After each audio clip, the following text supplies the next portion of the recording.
let's hop in. Let's see if we can draft this mixed up draft. Mostly, when you chaos draft, you want to just pick powerful cards and avoid synergy, because the synergies really don't work together. And so that's really what I'm focusing on here, is to try to just make sure that we're gonna have a functional deck at the end of the day, and that it kind of all works out. So yeah, let's go for it. Let me make sure I'm not on a repeat. Last time I streamed, it was saying I wasn't actually live, which was bad. So let me double check, make sure that's not the case before we start. Yeah, let's go for it. Ooh, cool. Yeah, why not? Let's use that sleeve for a while. I do have the dog, the good doggo sleeve, and that one's pretty good. So we might have to go back to that later. Alright, we can get a tri-land, which would be an okay way to start. Again, taking things like this where it just doesn't support it is not a great idea. Artifacts matters. 2 4s into 4 4s. Yeah, that's decent. Modern Age is very good. Oh, Skewer the Critics. That card's just really powerful. So should I take a Tri-Land or a Skewer the Critics? Tri-Land lets me just play more stuff. But if I take Skewer the Critics, I might be able to wheel one of these 3 red cards. They're all pretty good, actually.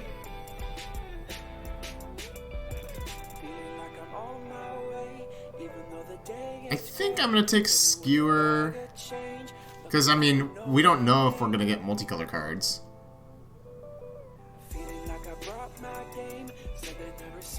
Yeah, it's hard to tell, but we just want to take, again, objectively powerful cards. Maybe because of that, it's better to take a tri-land, so we're more flexible.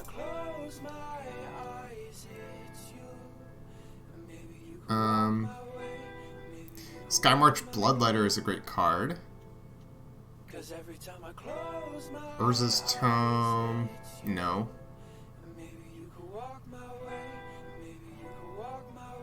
So most of these cards are too synergistic, so I'm just going to take Skymarch Bloodletter over P2 Lava Runner. It's the most objectively powerful card, and we might just have, like... Again, we want to just take cards that we don't need other cards to work with. Like, blue-red spells is probably not going to be a supported archetype when you just have a bunch of random cards. So I'm not going to take an opt here.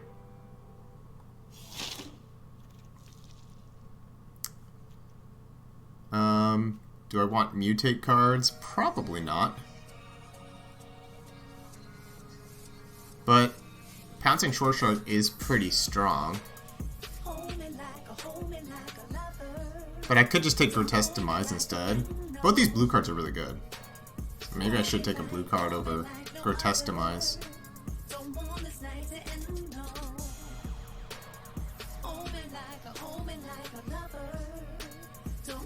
But if you really, like, if you can't mutate multiple times, is it really worth investing in?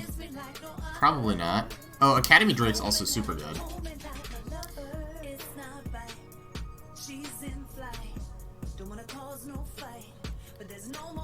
I don't know. I think I'm just gonna take Grotesque Demise, but I'm noting that blue looks open. I might swap. There was also a good green card in that pack.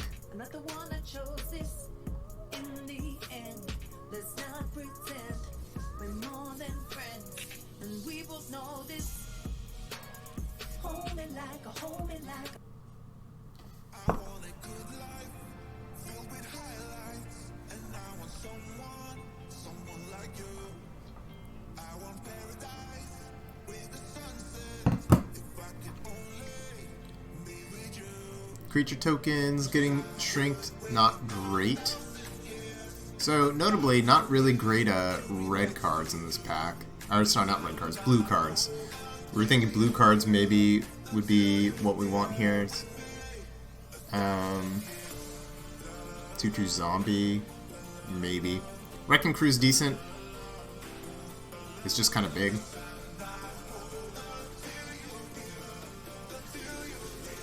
I wouldn't mind taking Quick Draw Dagger too. That card can be blowouts. And we don't know our colors yet. I think I'm going to take Quick Draw Dagger over Wrecking Crew. Because it can help you win combats, and I think that's good, but maybe I just want a 4/5. I don't know. I don't really know my colors yet, so I think taking a colors card is pretty good. Just delay the decision.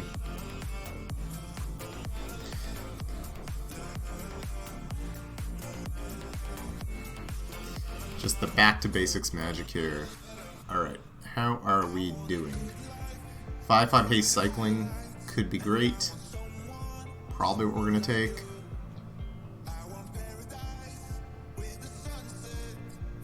Yeah, I think Lava Serpent's actually really good. Just big creature, and if we're not there, we can just cycle it. Fake Your Own Death, playable card too, but I think we just want creatures and removal, and that will serve us quite well. No real reason to take lands right now because we're not splashing as of yet.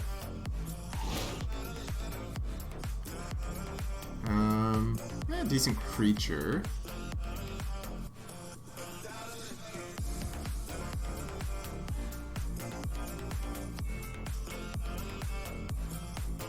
Smelt Ward Ignis is just a decent card you can play on turn 2, and then later on you could steal something for the win.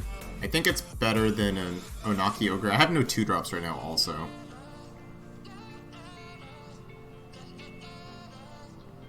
This Thirsting Shade card's actually better than it looks. It was a decent card in its format. I do think Smelt Ward Ignis is better though.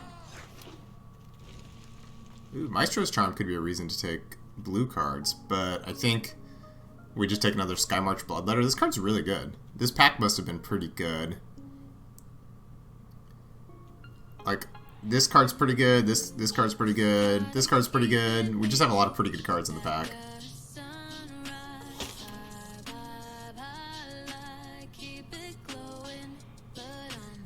We're not going to have enough cycle payoffs to make that work.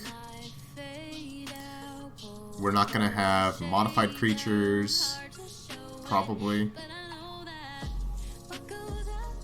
I think I'm just going to take a 3/7. Probably not going to play it. Well, you know what? I could take Upriser Renegade. We do have a Quick Draw Dagger already, so maybe.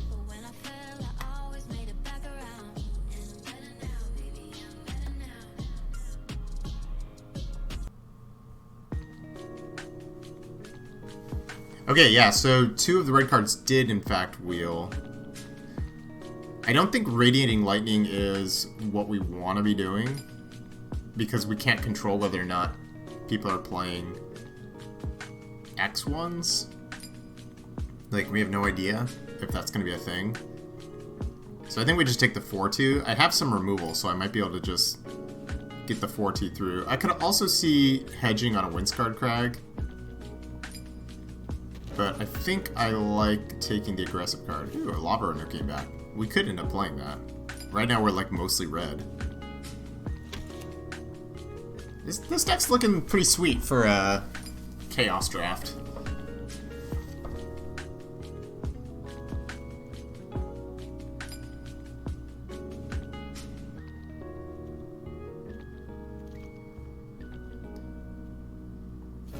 Ooh, Era of Enlightenment is an actual good card versus Frenzied Rage, which is good with the Renegade and our all-in strategy. I think I'm going to take Era of Enlightenment. It's just, I think Frenzied Rage is not where we want to be. Most of the time, people are going to be just drafting also like good cards removal, so we open ourselves to getting 2-for-1 kind of for no reason, when I could just maybe get into white if it's actually open. So like here, I'll take the Line Breaker. I don't think I'm going to be black-white. I could be red-white. Black has not been that open. So we'll just hedge in that direction. Yeah, I'm not going to take that card. I am going to take Thirsting Shade over Line Breaker, because this is just not that good of a card.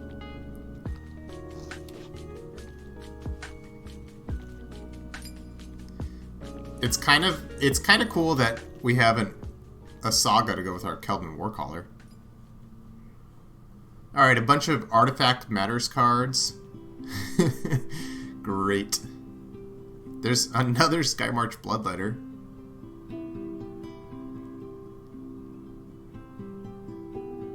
There's a bunch of Rolling Dice Matters cards.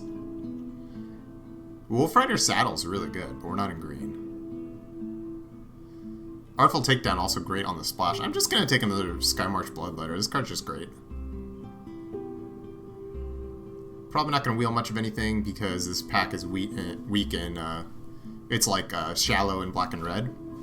But there might be a white card we get back on the wheel if we end up in like splashing white. And maybe we don't have to play this Onaki Ogre now that we have... Oh, they're from different sets. Alright. I'm pretty sure we're just black-red at this point. I think our deck's looking pretty solid. Ooh, Gifted Aetherborn is nice. Even if we can't play it till later, we actually have a lot of vampires. Maybe we could wheel the Deacon. Because I don't think anyone else can really play the Deacon. But it can also pump itself. But I think this card's just way better. Even if we play it on like turn 5, when we have our double black, it's just such a powerful card. And it's so good with Quick Draw Dagger. Because you can give it first strike and it has Death Touch. So you could get like 2-for-1s out of that even if they double block it. Like with 2 T2s.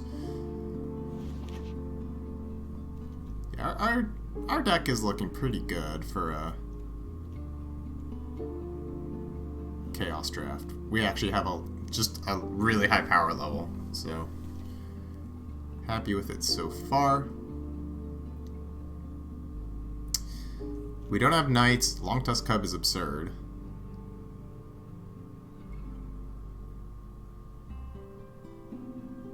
A lot of white here. I wonder... Should I just take a Rush of Vitality? I think so. I don't think we can get into green. I could take Long Tusk Cub to hedge, though. Our red is actually not that good. Maybe I should just take Long Tusk Cub. What if green-black is actually open? It's so much better than Rush of Vitality. This card, if it ever connects, it just starts growing itself. So it's not really a build-around.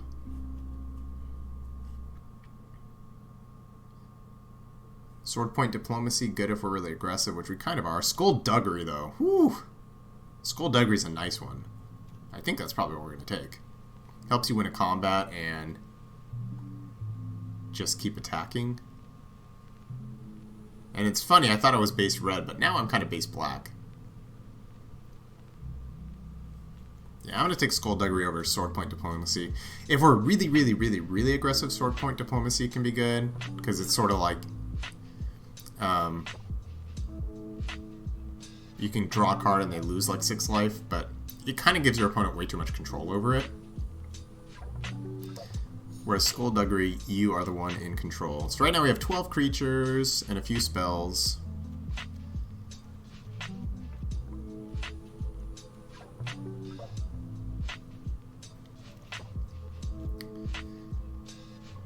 I remember this card being kind of good. +3/+0 and first strike. Kind of a big game. A Pathway. Pathway's pretty good. More vampires. Do we have any rogues? We mostly have soldiers. I think I'm just going to take Unfriendly Fire. 4 damage to the face is a lot and it also can kill something. But I will note, Siege Modification, good card. There's actually a lot of good cards in this pack. Green's not really looking open, so I don't think that Long Tusk Cub pick is really panning out. But that's okay. I didn't give up that much to take it. So I think it was a decent spot to hedge. Okay, we could take another Unfriendly Fire. Or a Skophos War Leader. But we don't have any real payoffs with this. It's mostly just a 4/5. So I'm pretty sure Unfriendly Fire is better. I don't mind taking like a big creature, but I think we'll have some other opportunities to do so. Like there was some other 5-minute spells 5-minute creatures we could take at some point.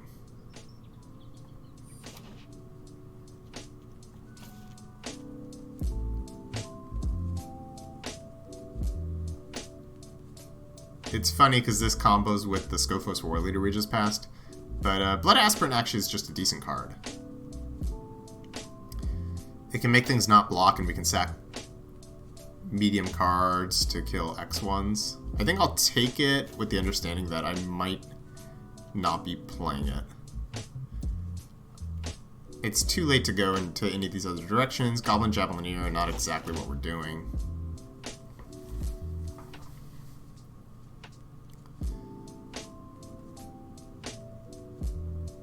Boots of Speed is actually pretty decent in my deck because I have a ton of creatures. I think Boots of Speed, because we have the Upriser Renegade, we could play it because then we'd have 2 equipments, and it's very good with the Skymarch Bloodletters because it can help win races essentially. So, and I have Lifelink too. Like the more of that kind of effect we have, the better. I could take a 1/3. Or I could take a Toolcraft Exemplar for the collection. Yeah, let's do that. I now have 5 spells for my Gitu Lava Runner, which is probably not enough, but it might get there later on. Ooh, the Deacon came back! This card's great too. Can help grow things. But I think the Deacon, when I have 4 other vampires already, is really good. I didn't think it would wheel. I would be pretty happy with the Wojak Bodyguard too, honestly.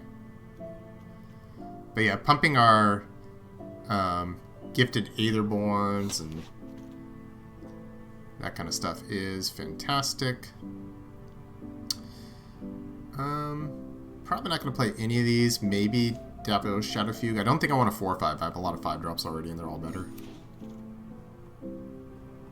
A Looter's pretty sweet. Might play that. Ooh, this card's very good. 4/3 is just huge.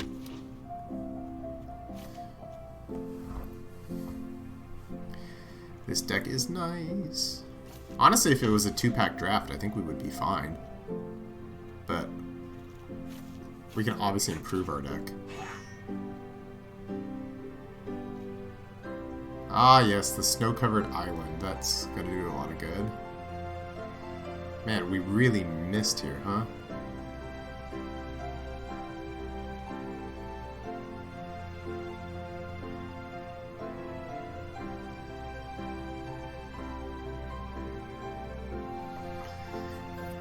Just saw it later in red-black, and no good red or black cards.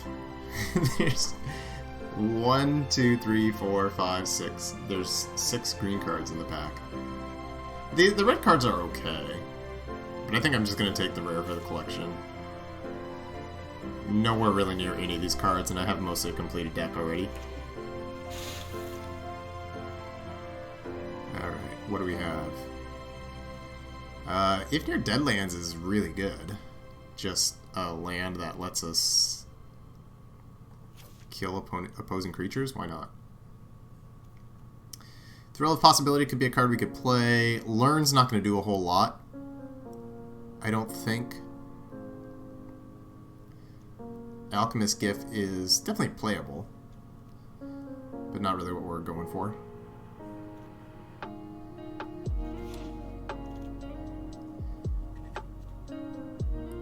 Maybe I want the Spell Rune Painter, but I think because we have 2 equipments, it's not really what we're trying to do. Ooh, Ecstatic Awakener is really good.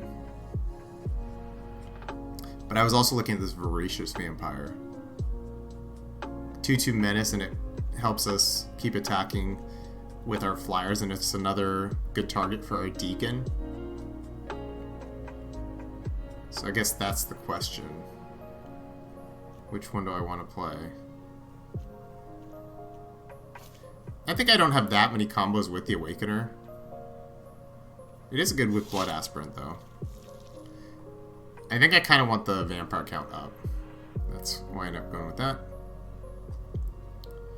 Flying Death Touch Haste. That's pretty solid. Alright. I never actually played whatever this set was. Is this Call Time?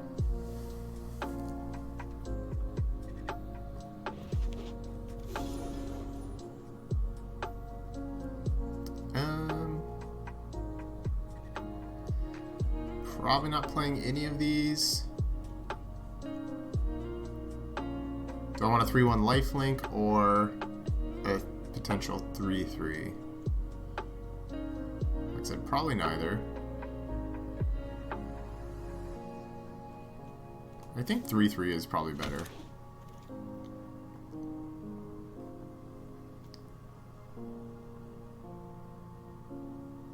That's a pretty nice card.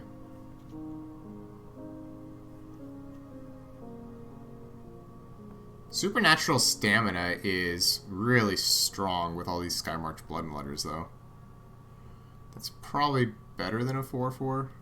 I have already so many creatures. I think I just want to keep attacking.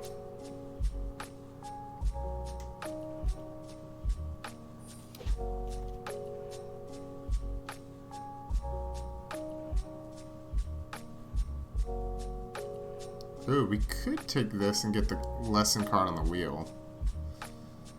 But I can tap non-humans to make this bigger. Yeah, I have a lot of non-humans.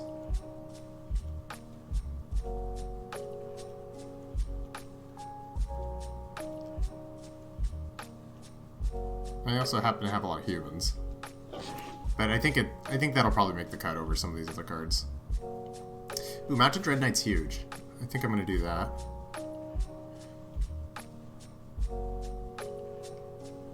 Vault Robber is also solid. But I haven't hit the limit on big creatures for this format, so I'm gonna take the Dread Knight. It's also a vampire for the Deacon. Okay, the cards I could have taken all wheeled, so I'll take a 2-1. It's a decent card. Just smooth out your draws. Probably not going to play that or this. So I'm probably just going to cut a few creatures and call it a draft. Do you want Thrill of Possibility? Yeah, I don't want a red card in my deck.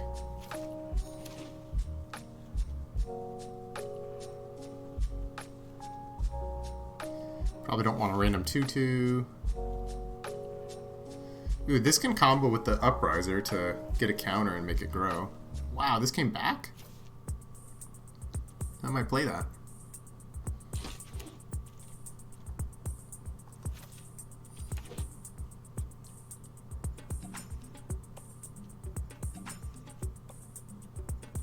We have way too many 3-drops. We're super aggressive, so I don't know if the Rummager is what I want to do. I also have a lot of combat tricks. But maybe that's fine since I just keep attacking.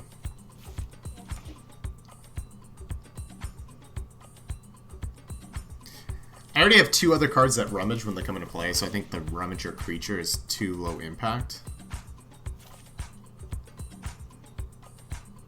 The Corsair I don't need, it's also a human, which is bad with our Redcap Raiders. This looks really good.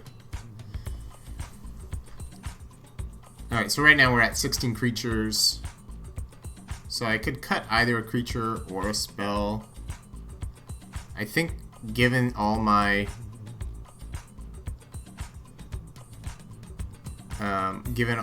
fives, I probably want to play 17 lands. This is my first Chaos draft for this iteration. That makes sense. A 3 is probably just a really common spot on the curve, so you're going to end up with a lot of 3s. It lets you 2-spell on 6 though, which is nice. Blood Aspirant's only okay in my deck. I could see cutting that. It really doesn't have any synergies with anything, but it's also a 2 and could combo with some things in terms of just like killing creatures at the end. I think I like the Boots of Speed because it turns all my 3s into 4s. What I mean by that is I could play a 3-drop and then equip the Boots on turn 4 with another 3-drop. So it actually, it's like really good with our curve. Probably Blood Aspirant's the worst card, although if I could cut a 3-drop, it's probably better. Maybe I should cut Spell Rune Painter. I don't really have that many instants and sorceries. 6. And then I'll still have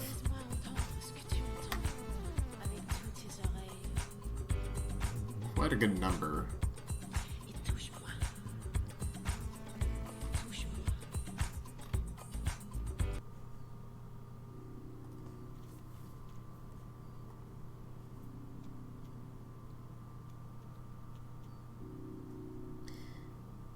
Vengeful Reaper, I mean, that's something else we can do on 2.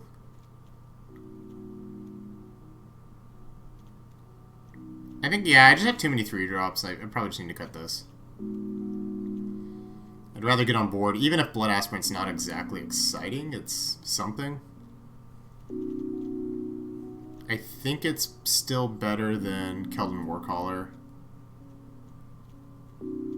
And it at least has some utility with Upriser Renegade, since it can get a counter. So it's modified. It's a non-human for our Redcap Raiders. Yeah, okay, cool. What about the mana? I have a Gifted Aetherborn, so do I want double black for that? If Your Deadlands also wants double black in addition to it. The only double red I have is Keldon Raider, and I'm kind of split down the middle. I imagine we would just want to hedge black then that way. Also, both my combat tricks are black, which means if I want a double spell on turn 4 with a Skullduggery, then I need double black mana to play a black 3-drop plus the Skullduggery or Supernatural Stamina. All that points to wanting an extra swamp over mountain. Okay, cool. Let's go. 1 win away from Mythic right now. So if we can win the first game, then we will be Mythic. That's kind of cool. And if not, we keep battling it out.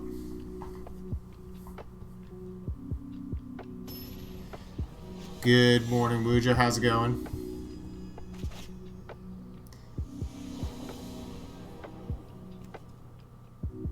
Well, we added Swamp to our deck and immediately getting punished. But I have a Cycler. I think it's fine. Oh, good evening, even. Sorry to assume. It's true. Okay. Yeah. This hand's pretty bad, but mulliganing is also terrible. How about that? Okay, I still want to play Swamp on turn 1. We have Gifted Aetherborn, in case we draw that. Dwarven Mine is ambitious, but hey, why not? And the real question is, do I cycle this Lava Serpent? I have a Sackland, so I kind of want to. Because I have so many 3-drops, I would really like to play a 3-drop. Because if I sacrifice this on turn 5, potentially, then I'm even farther away from a 6-drop. I'm going to play this on 4. I have a lot of things that... I think it's probably correct to cycle it. If I had a 3-drop in hand already, I wouldn't cycle. Alright, we got there.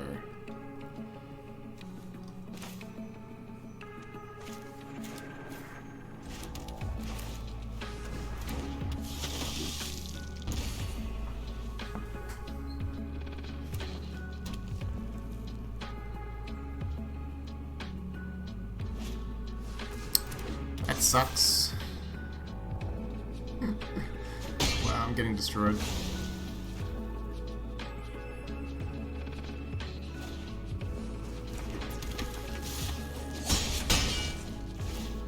At least I didn't have 6 power this turn.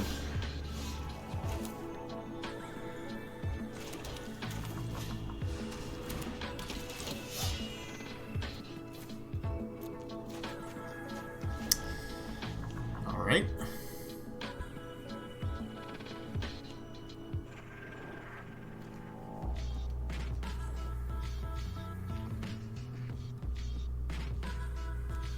Still wish I had a 6-mana play, but I think it was still correct to cycle.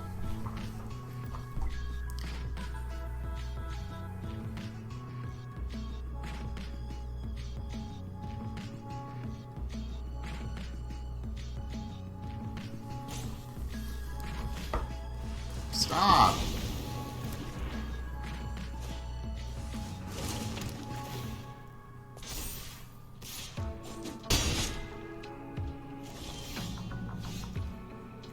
Well, that can trade. That's good.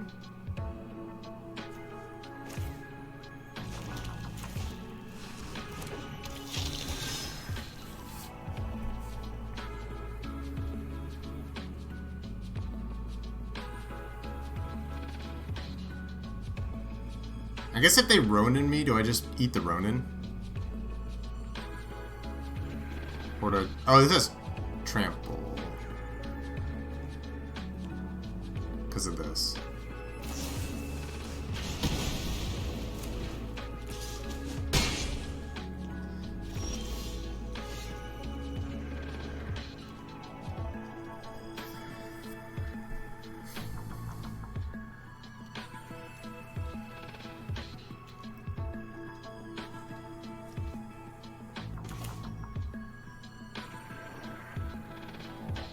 Guess I'm just dead. I don't have quite enough mana to do it all.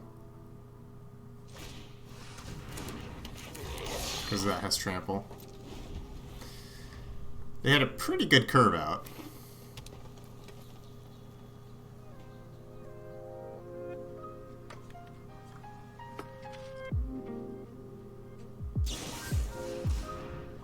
Sure.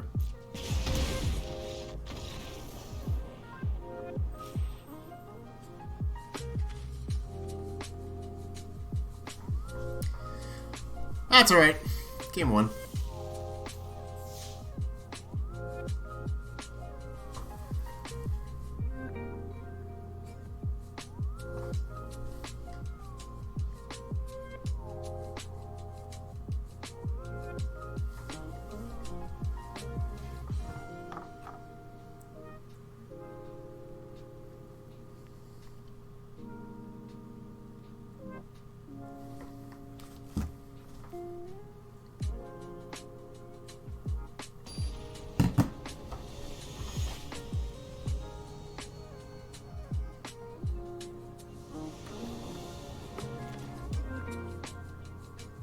Alright.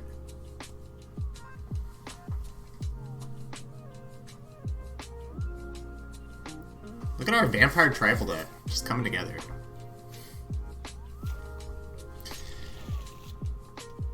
Ixalan Redux.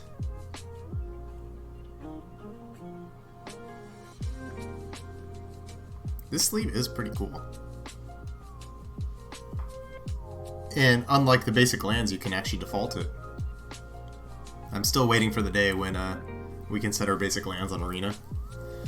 I kind of refuse to buy any new ones until we get to that point, because it's too much effort to manually switch it out every time. So I just don't do it, so I don't even use the lands I've bought. Which is kind of silly. I think we're supposed to discard with this, discard a land with it, but I'm not sure. Oh yeah, I definitely want to discard a swamp now because I want double red. So that made it a lot easier.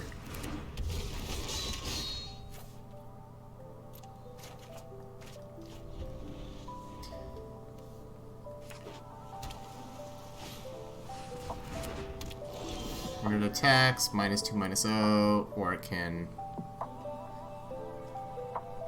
give something -2/-0. I'd probably just attack and use my quick draw dagger.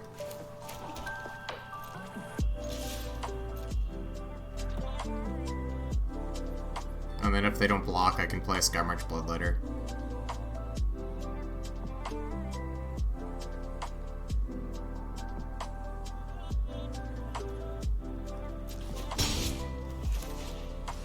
I am going to need to draw another land.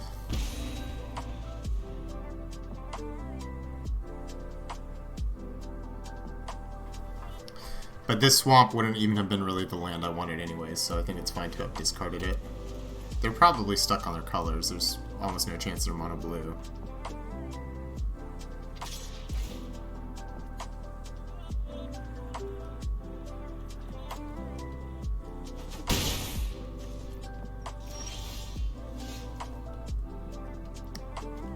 Pretty sure we just play this right now just to get the pump.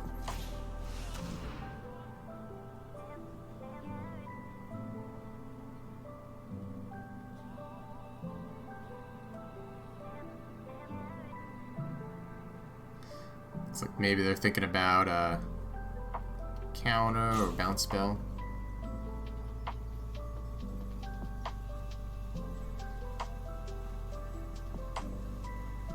What we're also setting up for is the supernatural stamina. We could use it to block with the Skymarch Bloodletter and get the Binding Geist in a couple turns here.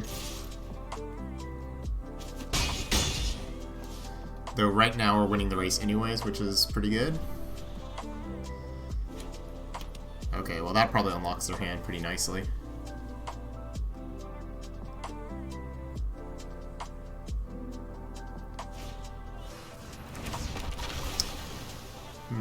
Don't love that.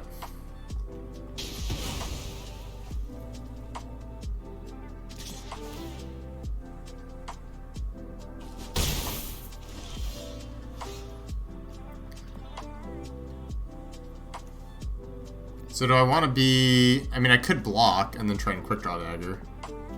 It's kind of risky, though. But my hand's really powerful, so maybe it's worth it. Just hold back the 2-1. I'd still have my flyer. My other options I just race. Like, I could even quick draw dagger this turn to try to set up lethal next turn if they have nothing, but the chance they have nothing is really low.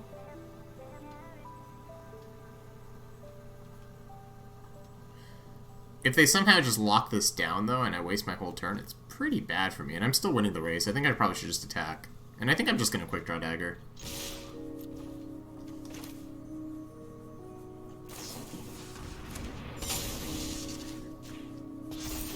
Kind of a close decision.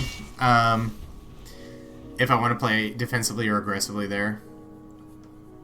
Like, my hand wants me to be defensive, but I'm not really in the position to be defensive because of my mana constraints.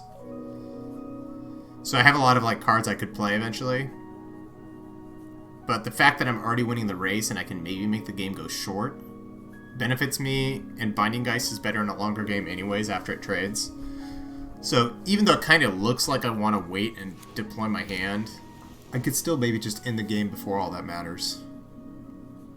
That was my thought process anyways.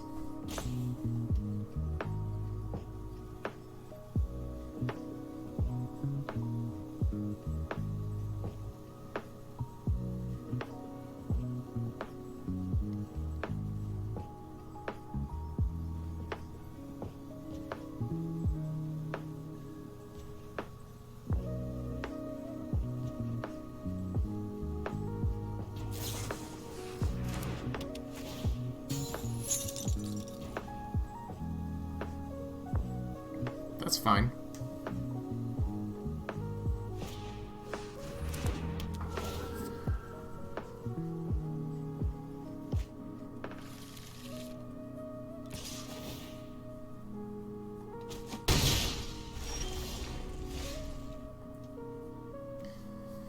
So I could trade the 2-1, but it's not very good.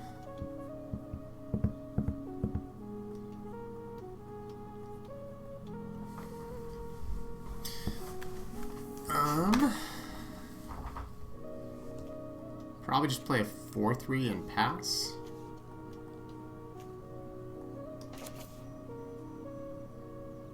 I can also discard the Deacon. It's a worse 5-drop. And it'll help me hit my mana. I think the Lava Serpent will be good eventually. So let's just discard Deacon. I don't have any vampires in play. Ooh, that's gonna be good.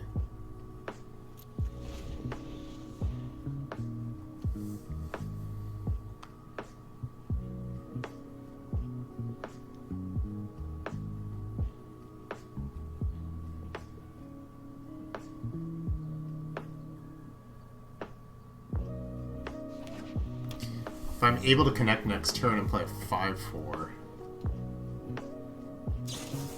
Stop.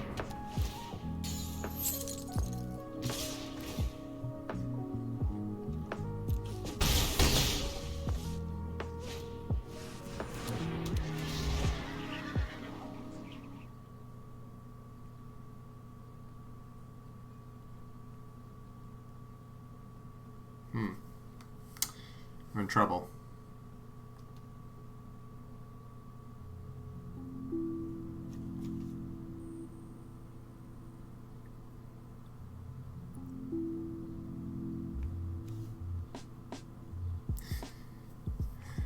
If their last card is good, not a ton I can do, I don't think.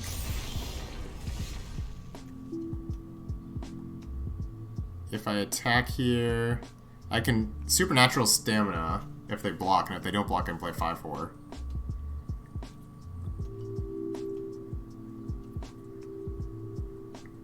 That's gotta be the play that hopefully the 5/4 gets there. Plus I could Reaper and Stamina next turn. So as long as their last card doesn't kill me, I'm in pretty good shape here, I think.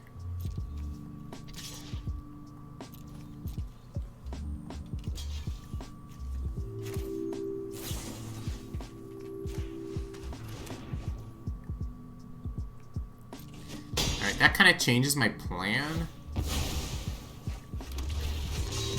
I think I want to discard the 5/4 now.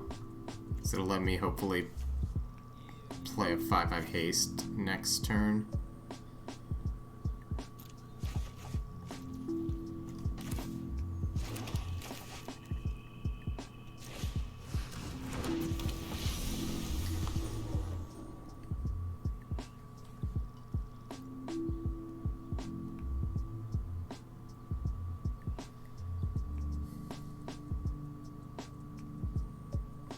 This Binding Geist is just killing me.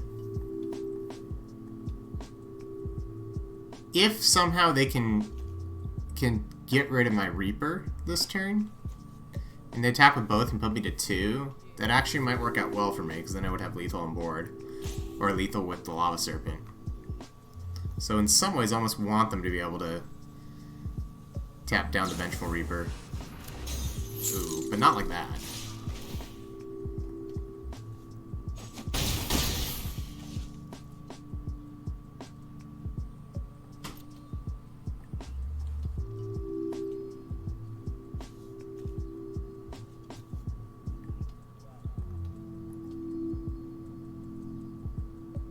Now they have 2 lethal attackers. Yeah, I'm in trouble. Maybe I was too aggressive on that one turn where I put them to 7 from 12. But they've had a lot of interaction that I wasn't really expecting.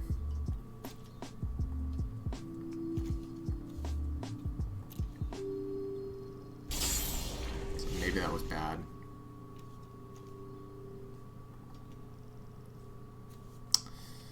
Alright, I guess I'll cycle this and hope to draw another Skymarch Bloodletter.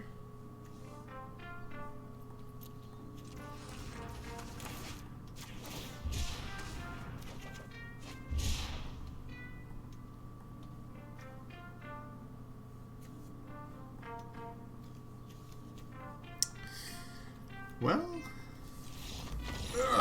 brutal.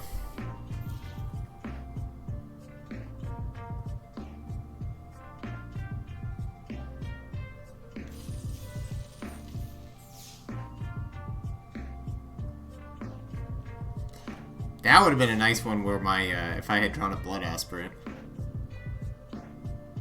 I'm pretty sure our deck is good. Just kind of hasn't gone our way in those games. We're always kind of like a turn away from being ahead in that game. We're always like one turn behind. They killed every single threat we played. It happens.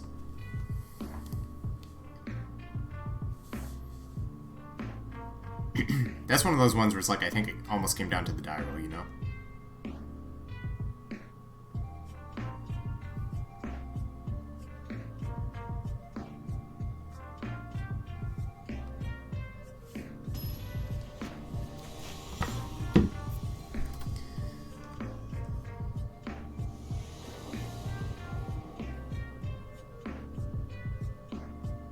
Is this just a mulligan?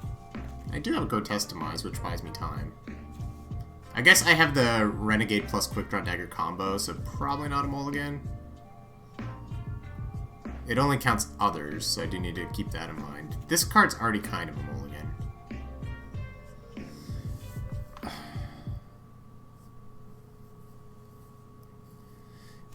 I don't know, I need one land and then I have more time to... Like, as long as I draw a mountain, we're fine for a while. My deck just doesn't mulligan very well, also. I need 3 mana, and there's no way to dig out of the mulligan, like I don't have card advantage. Yeah, I'm gonna keep.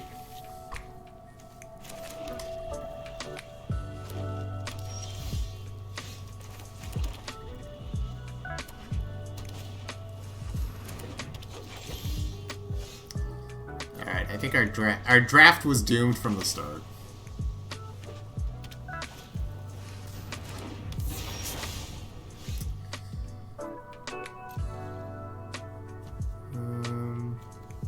If I draw a mountain next turn, what am I doing? Probably playing a Blood Aspirant. Get rid of the... I think actually... Yeah, get rid of the Boots of Speed.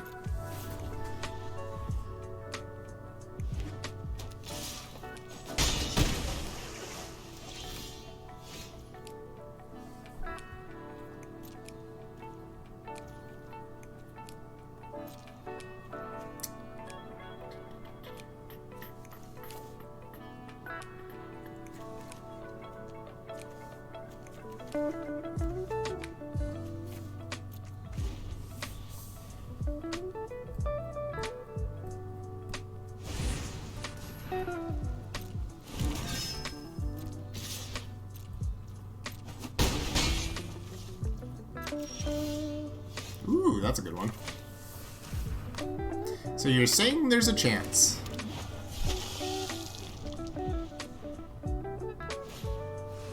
No! I might be able to get them with this Grotesque Demise, though. Ah, come on! Give me the land! Why? Alright.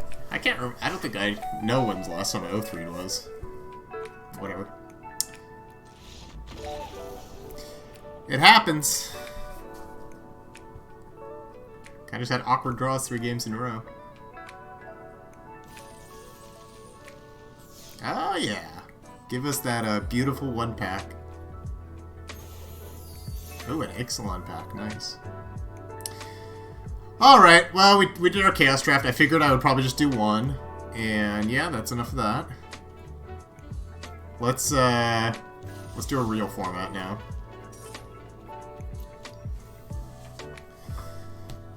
Your advantage of me 0-3 because we get to draft again sooner. So it's really to the advantage of the viewer, I think.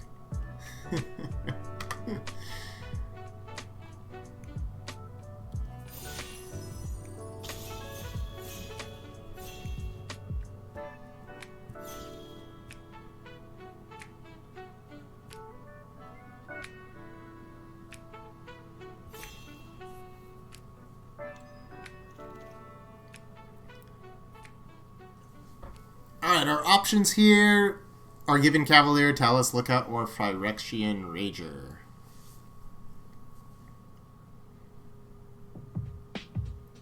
I don't think it's Fraction Rager. I think black is a weaker color to start with than white or blue. I also think Fraction Rager is not as strong a card as the other two. I don't think there's really anything we could wheel. If I take Talus Lookout, I could maybe wheel a land, but that's unlikely. This pack's pretty weak.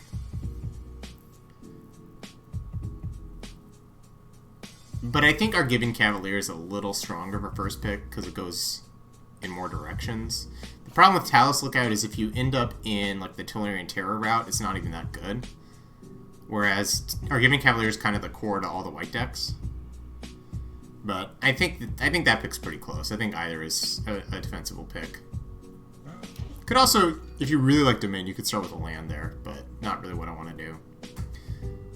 Llanowar Loam Speaker, in my experience, is just pretty busted. If you ever play that card on turn 2, it's basically over. Because you just curve out ahead of your opponent, and it helps fix for everything. Citizen's Arrest is a good card to follow up the Cavalier with, but I think Loam Speaker is better enough to hedge. I don't really foresee playing these cards in the same deck, although Loam Speaker can be aggressive, so you could draft like a green-white deck. Generally, I try to stay away from green-white. I don't think it's a very good archetype. But if you just have all-powerful cards, I guess it could work out. There is a Strength of the Coalition, so if ever there was a time to draft green-white, it might be now. We'd want to get more like the Captain's Call type cards. Another option is taking Tangled Islet, and then just trying to see where we go from there. But I do already have the Cavalier, so maybe I should take the Strength of Coalition, just knowing that I might want to get out of that lane if it's not open. Because again, I don't think green-white's very good, but I think a lot of people also don't think green-white's very good. And I have like the perfect start to it. So if the lane is perfectly open, then it might actually be time to go down that road. The packs have also all been kind of weak. Like, I'm not giving up on that much by taking the Strength of Coalition, really just like the Tangle Dial. And I don't really have any reason to be in Domain yet.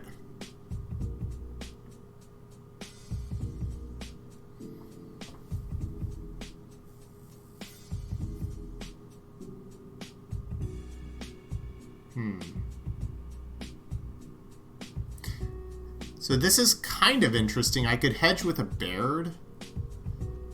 If green ends up not being open, this is a much better pick to go with the Cavalier, and I could end up in red-white.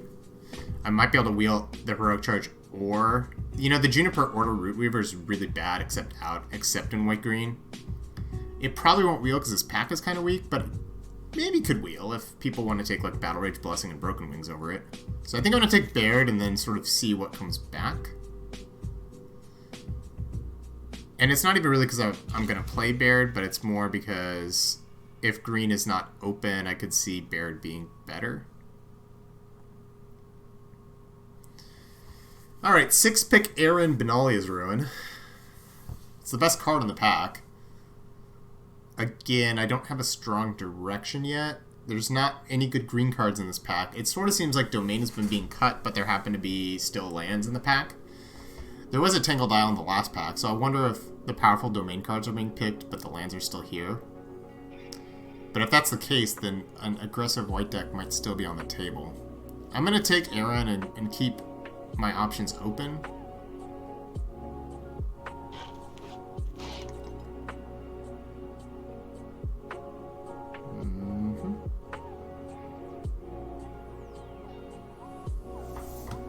No lands here. Artillery Blast not good in white aggressive decks, which if we end up in white here, we are.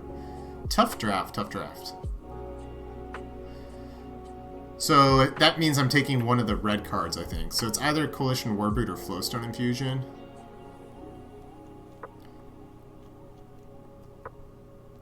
I like a Warbrute, but I think Flowstone Infusion is a little better. Ooh, that's a nice pickup. Resolute Reinforcements is going to make our deck, I think, no matter what, and it combos well with Aaron as well. I haven't really seen any black cards, so I think that Aaron might be a bit of an outlier.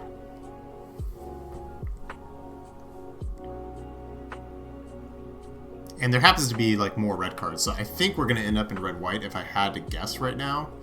These green cards, like, aren't really panning out, but I'm fine with that.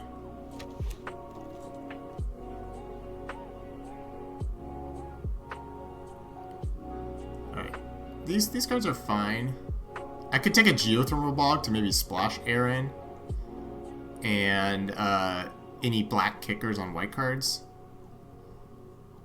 I think it can let us hedge in multiple ways. I do think Steel Crusher is okay. But I think we're going to get that type of card if that's the lane we're open in anyways. So I think other people might not want to be there. Okay, so we can take Salvage Mana Worker, but it's not very good in aggressive decks. Or Thrill of Possibility. And I think I need a playable for my deck right now. I think Thrill of Possibility gives us the most options.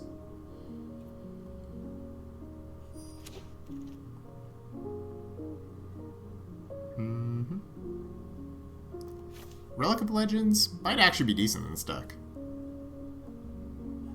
We already have 2 Legends. It's best of 1, so I don't really want to smash to dust.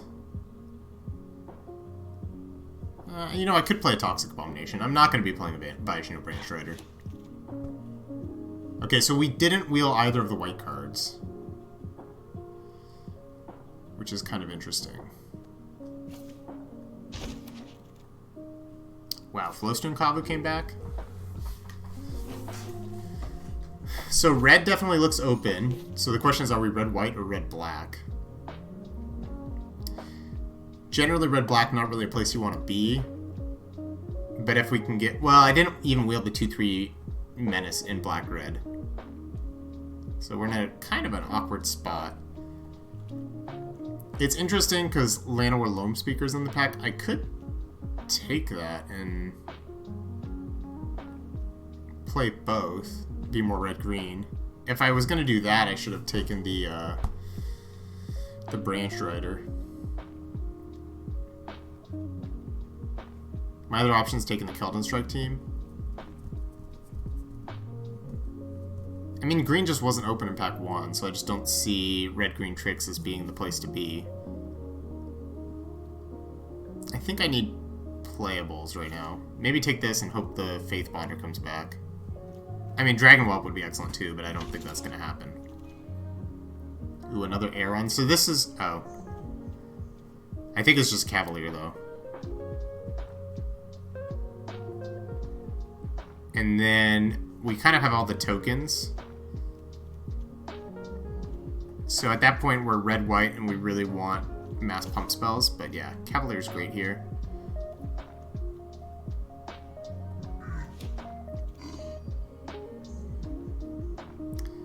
Not a Karn Silex deck. In fact, the exact opposite. But the Geothermal Bog is a good pickup, because I think this Aeron is actually like super good in our deck. We have a lot of tokens. And when you have a lot of tokens, you just want to play this for the sacrifice. With the Relic of Legends, not really a card I want to play in an aggressive shell. But if I get enough ways to have kickers, then it gets a little better. And then between 2 Geothermal Bogs and a Relic of Legends, Aeron we can already splash on its own. Like without putting a swamp in our deck. That's pretty good. Ooh, Karn is pretty solid. I wouldn't mind taking these black cards on the splash too, but... Karn is a lot better in these aggressive type decks because your opponent's trying to defend the whole time.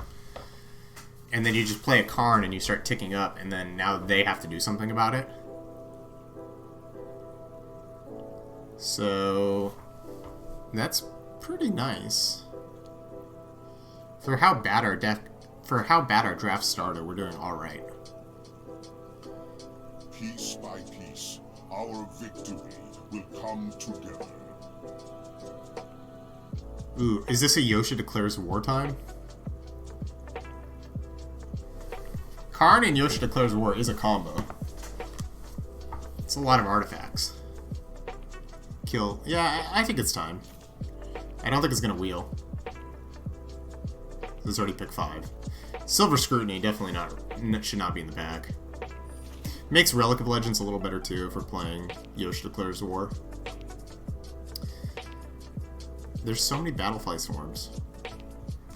It's also interesting, we're not really seeing any white cards, so that's not good.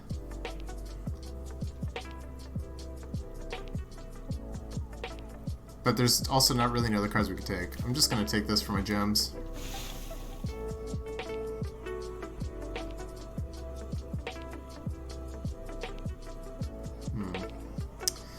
I think I like the Shield Wall Sentinel because if we can get a couple of the O3 walls, that really helps our deck out, and then we can use it with Yosha Declares War. Automatic Librarian also could go that route. Maybe I should just take the Automatic Librarian, actually. I don't have any walls yet, and I need playables. Okay, there is the Clockwork Drawbridge, but what is Delirium Geyser doing in this pack?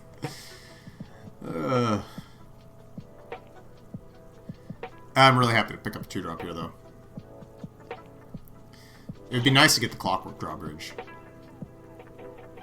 What? What's everyone doing? I'm glad I didn't take the Shield Wall Sentinel before, given this one wheeled. Although maybe if we get a Wingmantle Chaplain, like if that card's open, we might actually get it because no one else is interested in the walls.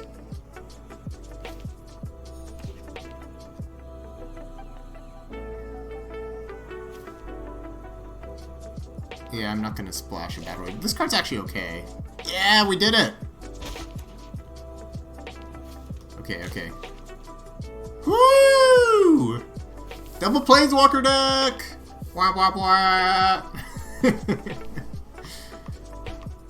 Alright. This is like the card I open most on stream. I have never opened it off stream, but I've opened like 4 of them on stream now or something. Good times. Also just more tokens as well. So, it's good because there's 2 black lands we could wheel, so that's awesome. And then there's also Blight Pile, Warbrute, Warhorse. This pack's really good for us, so we'll probably get something back. I remember my first fight. Good thing it wasn't against me. We'll take the reinforcements, and then I really, really, really want to see a Heroic Charge. There's only been 1 so far in the draft, and it did not wheel. So if we see one, we just have to take it. Joint Forces is sort of like a mini one, but it's just not on the same level. Wouldn't mind a Shadow Prophecy either. I guess Aeron is kind of another Heroic Charge variant, right? If we can have some more of that, then that can suffice.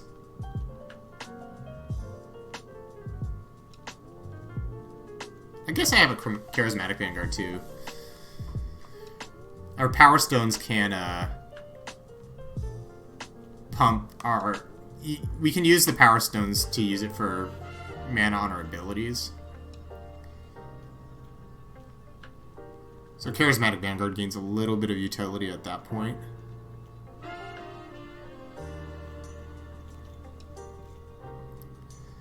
Lightning Strike, very good.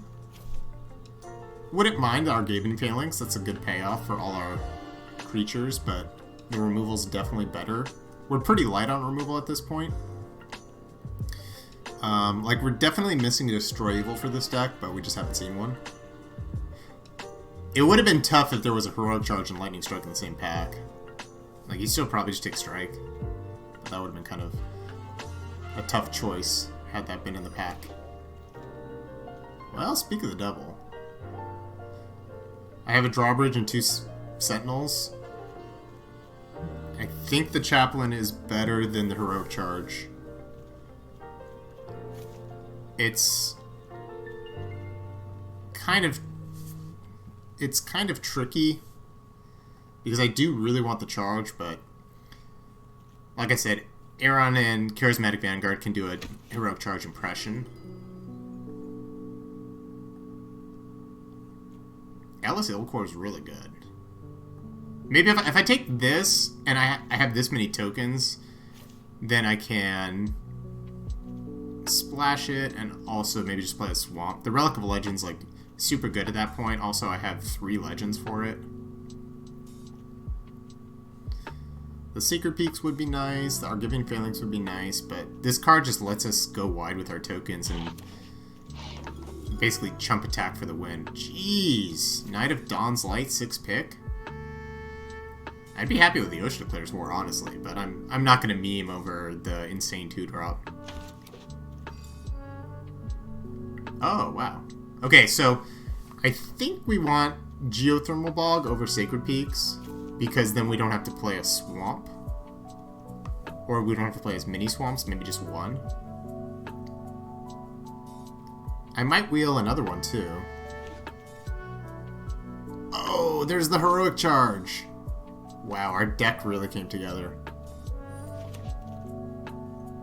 Neither of the lands wheeled, but we do get a Blight Pile. I think that's better than a Warhorse. Is that even true? I have 2 Shield Wall Sentinels. But the Friction... You know, the Friction Warhorse on the splash might be better. I think it is, because I just want to go wide. Probably not play any of these.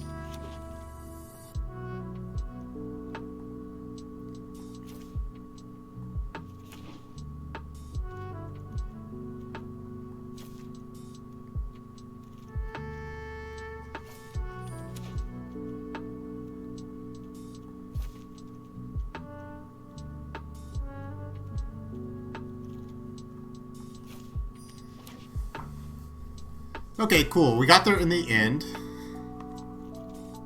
It was a rough draft.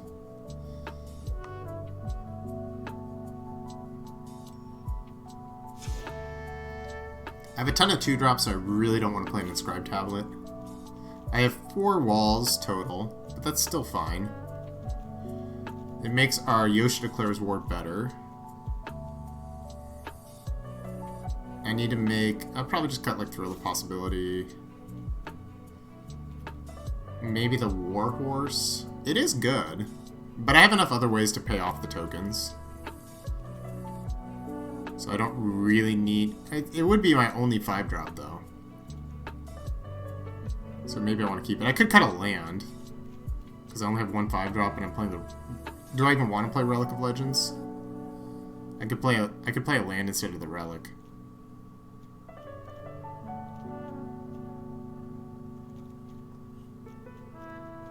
It's probably better, just play 17 lands and not play the Relic. Although it is an artifact from my Yosha Declares War. And it is all the colors. But I have a lot of 3-drops, so I don't really want to be playing Relic on turn 3. How's my mana? This card's pretty intense mana-wise, and Aaron's pretty intense mana-wise. But outside of that, our mana's not too... Well, it is kind of bad.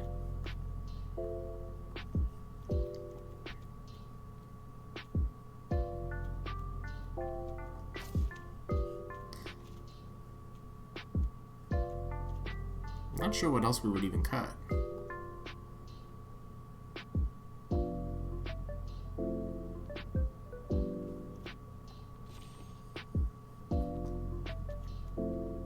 This is an 8/7 mana base, 8/7/5. I'd probably just have to cut the Warhorse for mana considerations. And then I could play 8/8/4. That's okay.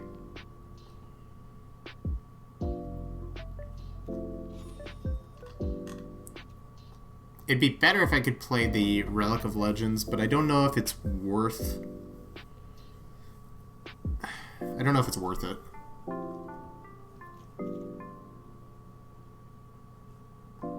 I only have two 1-mana spells I could play off the Relic on the turn I play it. And I'm not ramping anything with it, so it's kind of a... It's a waste of a turn, and then it doesn't even give me that much back. So I think a land is just better.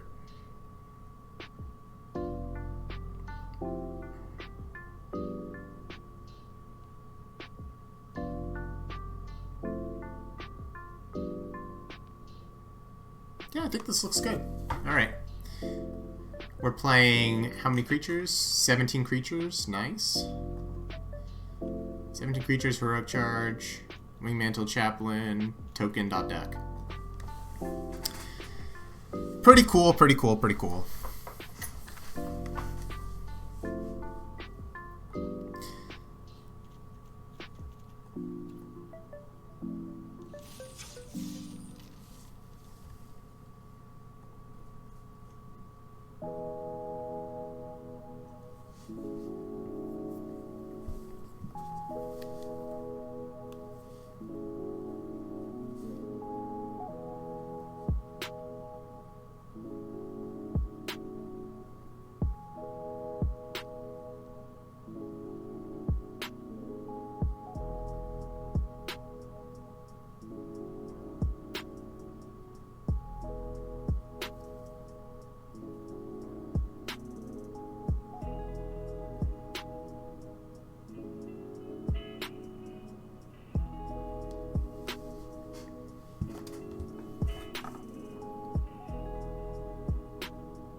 Turn 2, turn 3. Pretty good.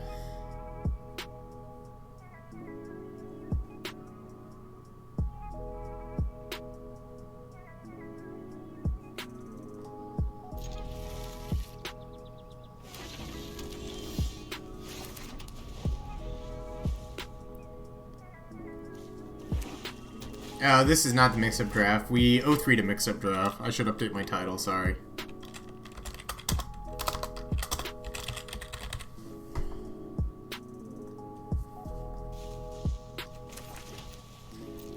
Thanks for letting me know. I don't think I want to trade the reinforcements for a 2-1. Because I have the shield wall sentinel to block. I just had really bad mana problems 3 games in a row. My deck was fine, actually, but... Okay. We're playing the literal Martyr Mirror. That's kind of funny.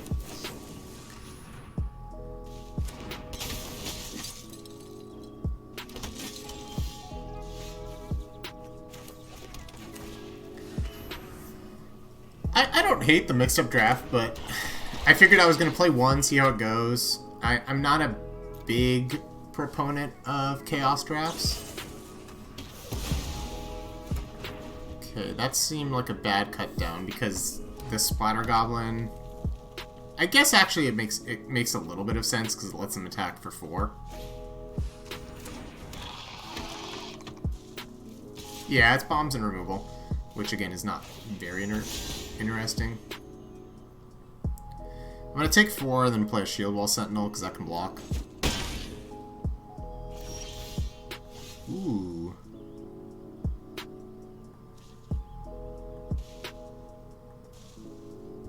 I think I still just play the Shield Wall Sentinel and double block. The problem with playing the Cavalier is that it allows them to just attack with the 2-1. Though I could trade the 2-2 for the 2-2. And just take 2.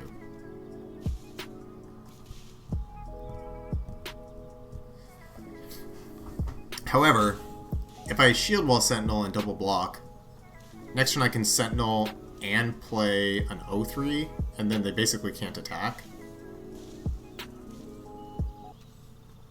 So I think that's a little better.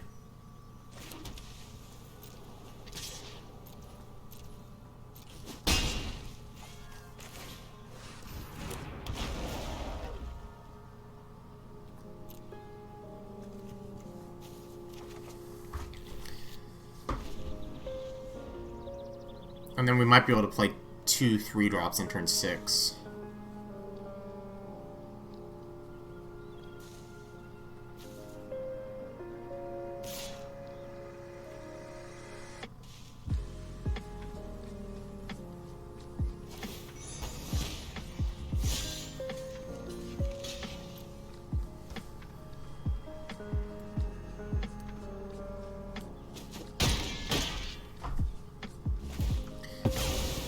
Also, I don't really need to use Aaron's ability as much this game because I have the Heroic Charge.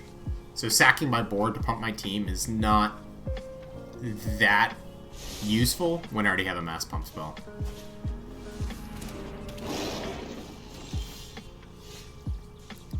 So if I attacked right now, they would just trade, so that's bad. So probably no attacks. I have to tap correctly or else it's gonna go poorly for me.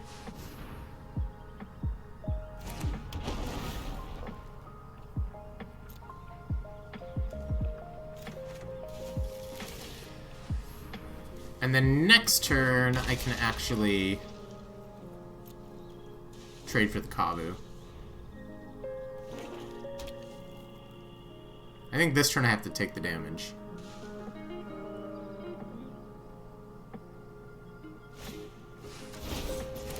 Never mind. If they're doing that, I can block.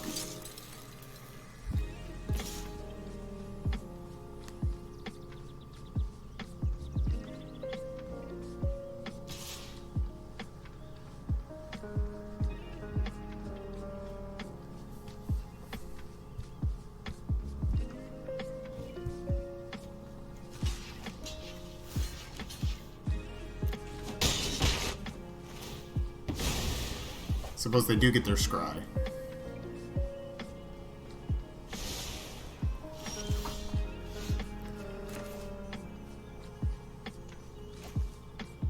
I could play this and sack the 1/1 to pump everything. Is that better than playing this plus Vanguard? And it's probably better to just play 2 spells. And set up for next turn. I mean, I could also hold up tap, but I'm not a huge fan of that.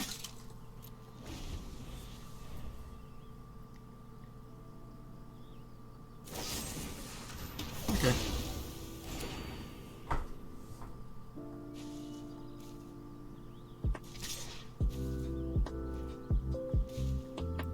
Now, do I want to trade for this? Kind of lose my board, which is a little bit of a problem. I'm gonna have heroic charge, but I'm not beating down right now. I could just wait to tap it though next turn, so I think trading is... But if I use this to tap, it's kind of... I could just hold up a pump next turn. I'm in a much better spot. They can't 2-for-1 me. Yeah, so I'm just gonna take the damage.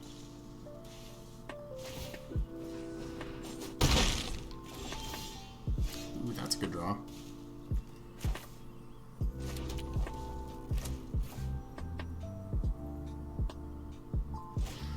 This is actually a really good draw because now I can block and pump with first strike, and it threatens the block without even using my card, so then I can use the Clockwork Drawbridge EOT.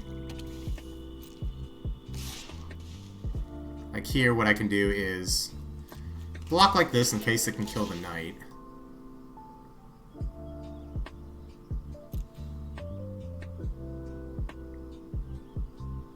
That way my creature doesn't get just eaten.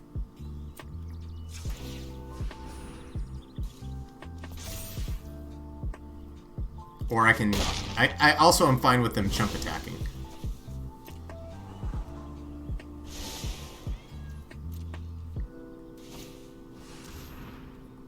Okay, I can tap that down. That's fine.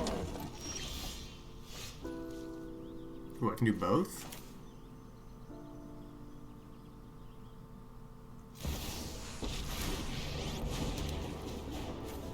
Better to fight alongside, friends. I require more energy.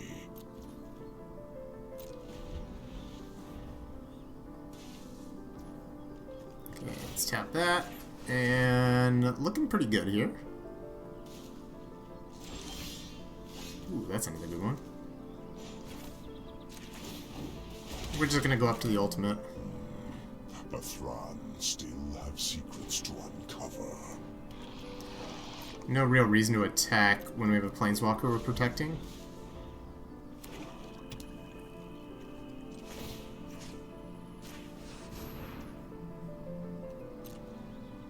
It's also pretty sweet we can use the Power Stones to pump our... We have 3 different cards we can use our Power Stones for right now, which is kind of amazing.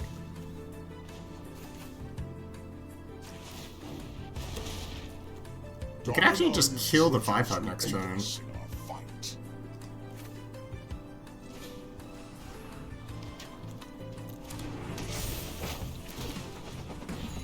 It's kind of insane.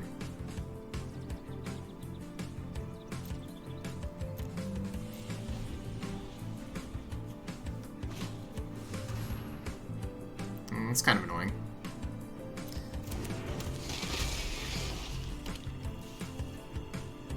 I don't think they could really beat the emblem, though.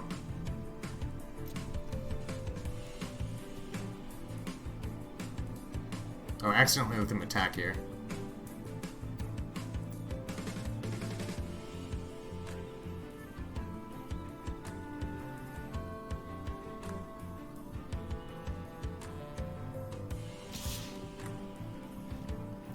Maybe it's fine. Maybe I just trade the Ellis for it.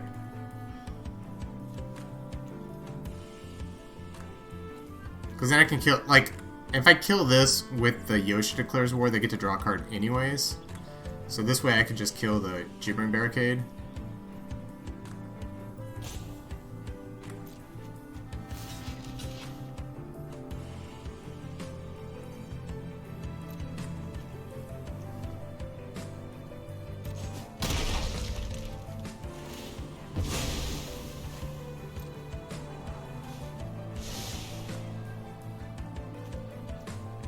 Alright, let's just tap something.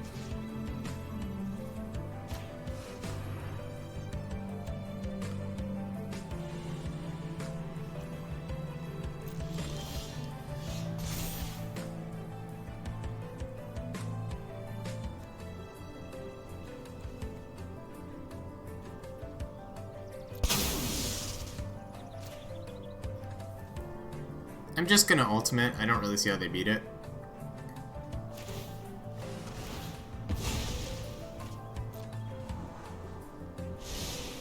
If I pass and they draw and extinguish the light, they could just kill my card. I have 5 artifacts in play. Do not pity me. Our coalition has seen better. Every piece in place. My machine is complete.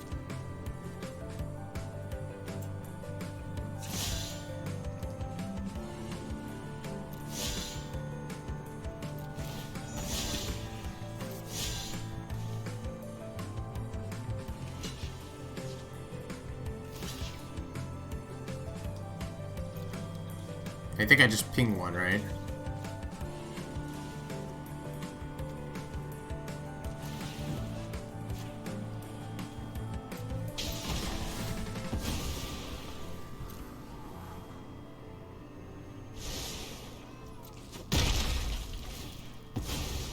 Yeah, 5 damage a turn is going to be pretty hard to stop.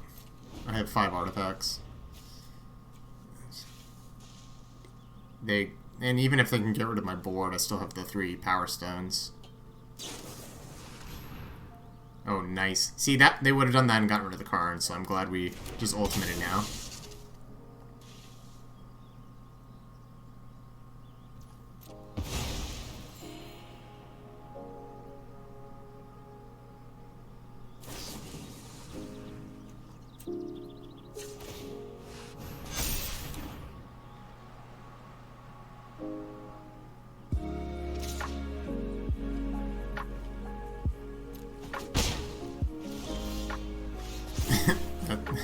That's so unnecessary.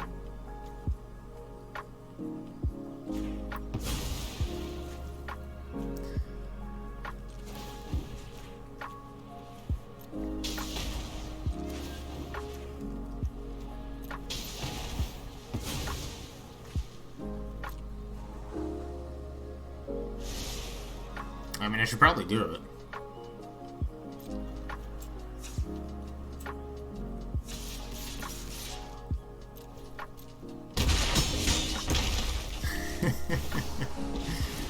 How mad do you think they are? Flames roar. With a little focus, they can go Just 2 on. planeswalkers. Impress me.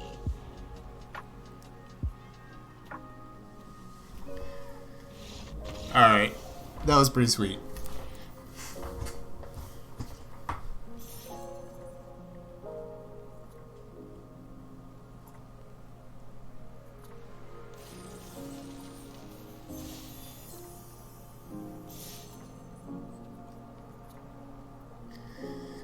Alrighty, keep it going.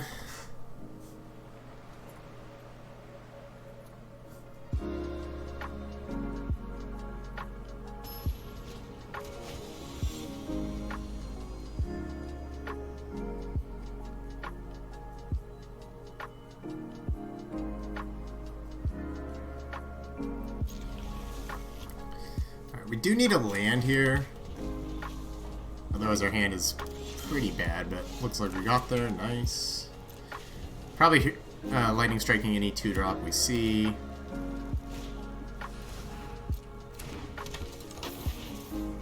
Maybe not that one.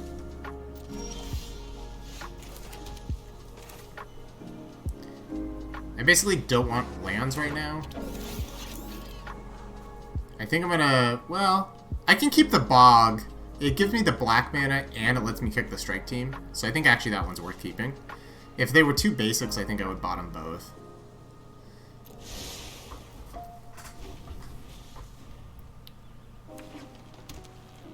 Oh, interesting. I put them on the red-green beatdown deck based on this play. I think they still are there, but maybe they want this because of Gaia's Might.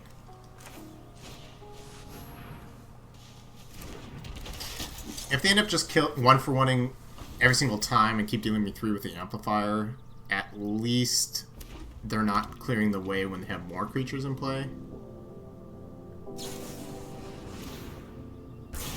So yeah, I mean, this G2 amplifier is annoying, but it's still just going to be 1-2 pretty soon.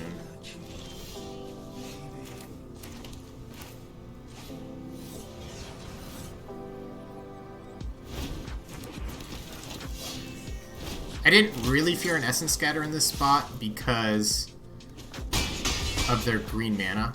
Like if they didn't have a basic 4, if this was an island, I would fear the Essence Scatter a little more, though I don't think we can play around in that spot.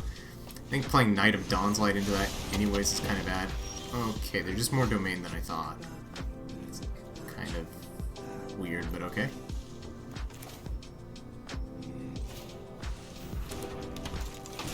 We're pretty close to just heroic charging for the win.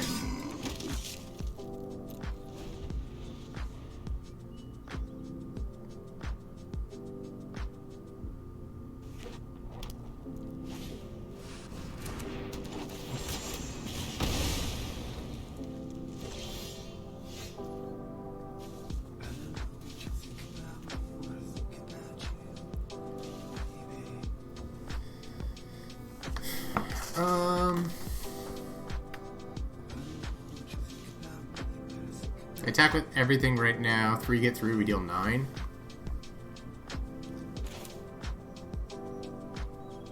If I play this...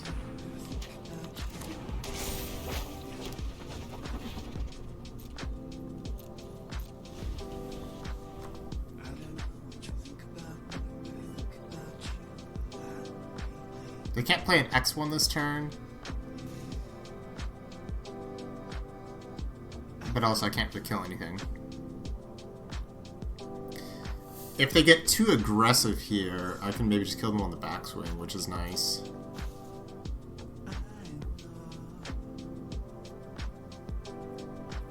And if not, I can just wait. Ooh, I get to block with the Knight of Dawn's Light here, based on that attack. So the only thing I'm super scared of is Twinferno.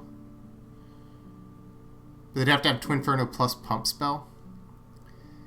If I block here, and I let this through, and they play another creature,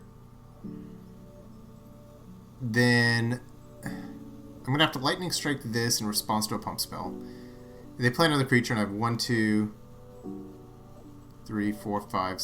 Well, let's see, I have 7... Yeah, I have 7 creatures, so if 5 get through, it's 9, 11... So that's lethal. So can I... I guess the question is, can I afford to chump the 4/6 with the O2? I probably don't want to chump with the O2. If I block like this... Then they play another creature. I'm gonna have 6 attackers. They block 2 of them. So 4 get through, which is 11 damage. But I also wipe their board. So it's not actually worth doing.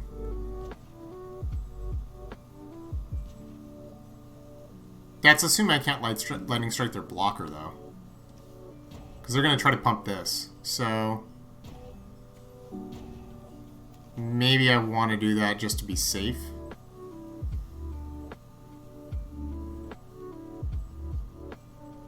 Yeah, I think Twin Inferno plus Pump Spell is not unreasonable here, so I think I probably should block.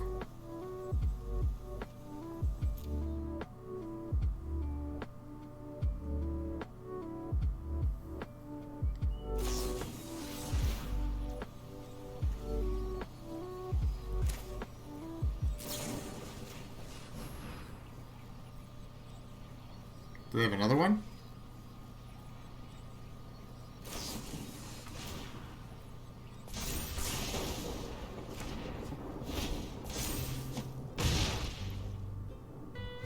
Well, I'm glad I blocked.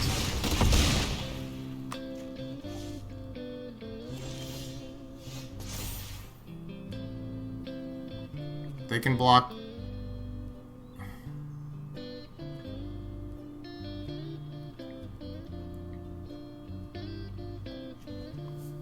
So if I attack with everything, they can block here, and they take 1, 2, 3, 4.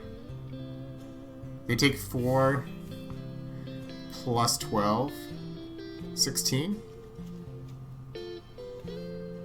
So I probably want to not do this then, and just attack with everything.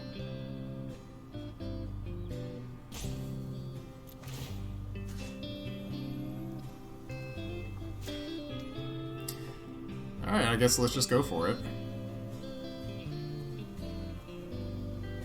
Wait, it's only plus 8, not plus 12.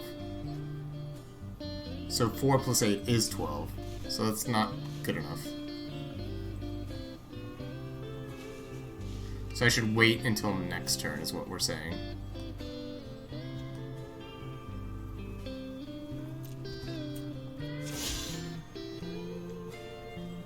So I should have tapped this to deal at 1. So I could have attacked with both.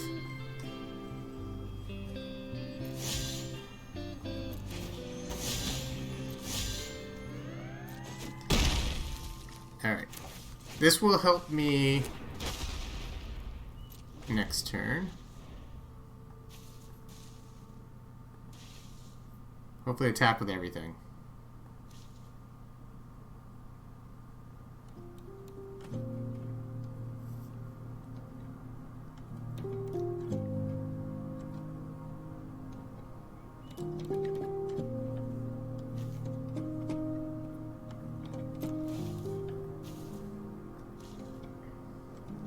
And if I draw a land...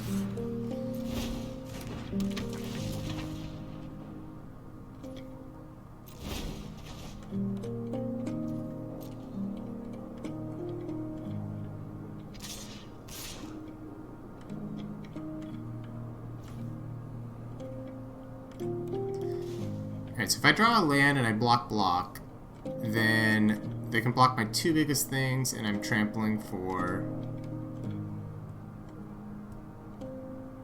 not very much.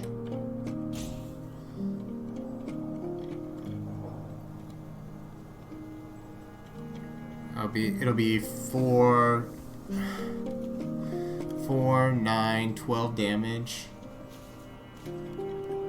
Minus 4 trample.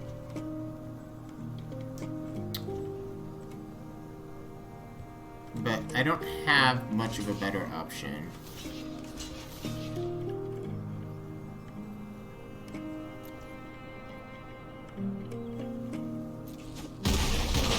I could have maybe used this defensively there, but I don't think that's great.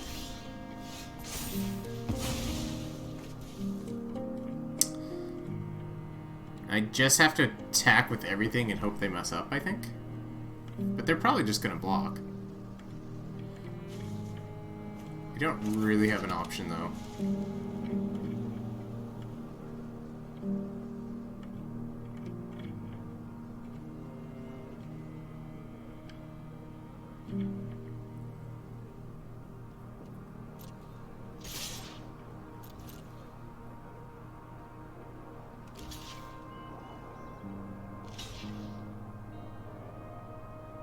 Doesn't really matter how they block because I have trample.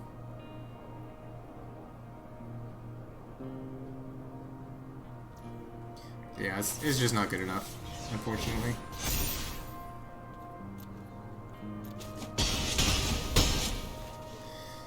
That was a close game. They just had a little too much pressure with the double pump spell turn.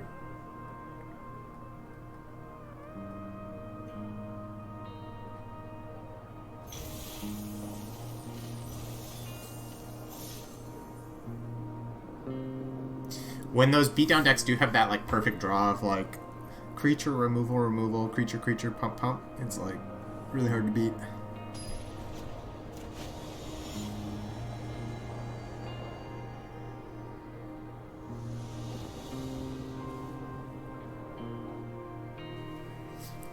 Am I happy with this hand? Not really.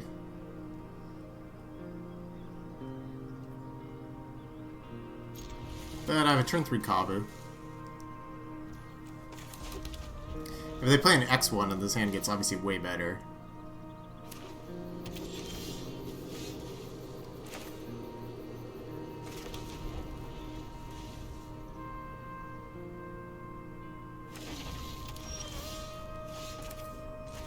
That makes the hand way better too. Makes my Yoshi Declare's War into more of a card.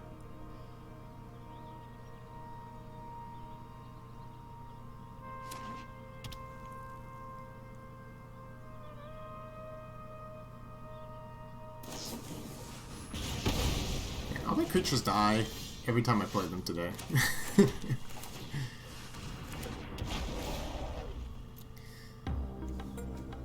think we've drawn 3 of our 4 black sources already. Kind of crazy.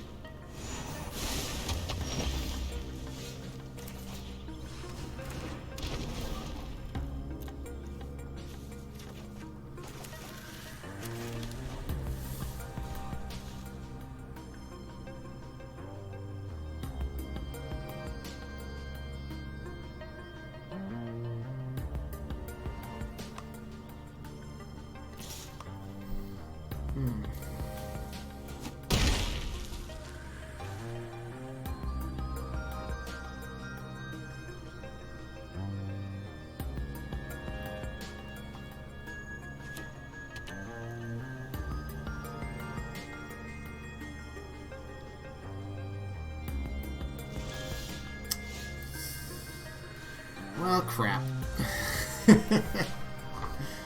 Man.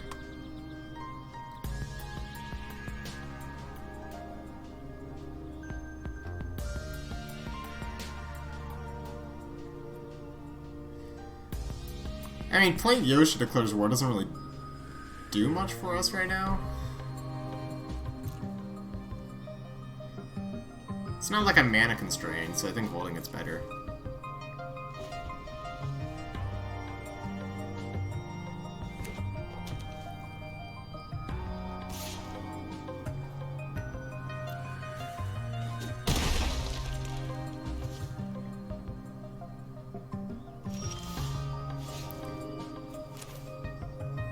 Alright, let's just get the Benosh Sleeper down, I think.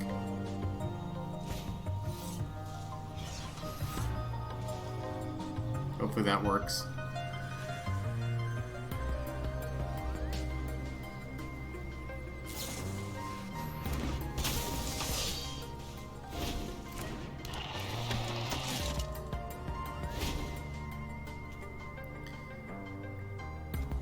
Alright, I think we still sack the 3-1.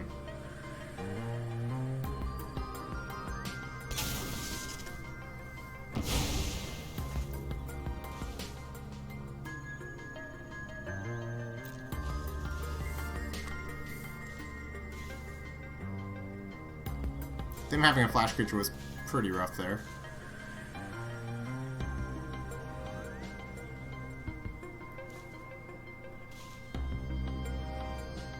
They might have just drawn it too, because they could have just played it beforehand and applied more pressure because I'm not doing anything.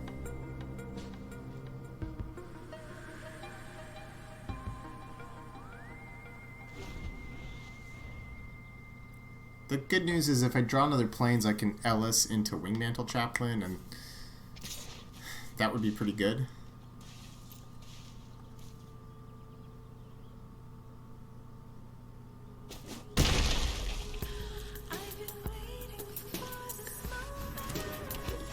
Now we're at 3.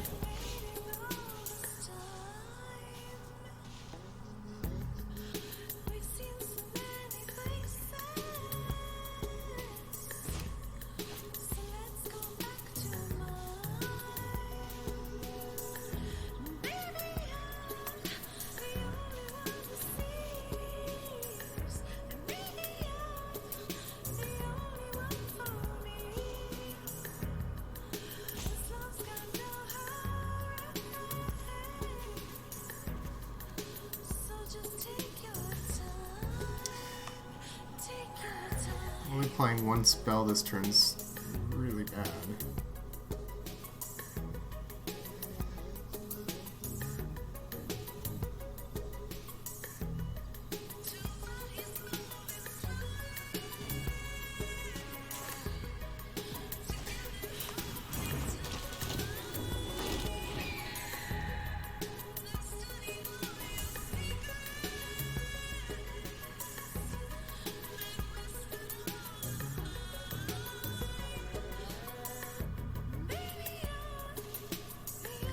I think chaplaining there just gives me the best outs, because I can actually trade for the Outrider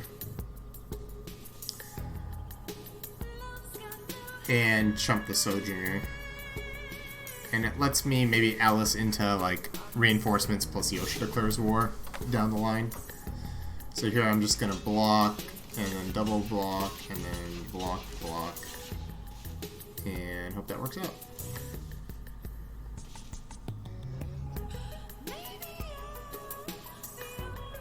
Maybe killing the Mirror's Outrider is a mistake here because of Urborg repossession.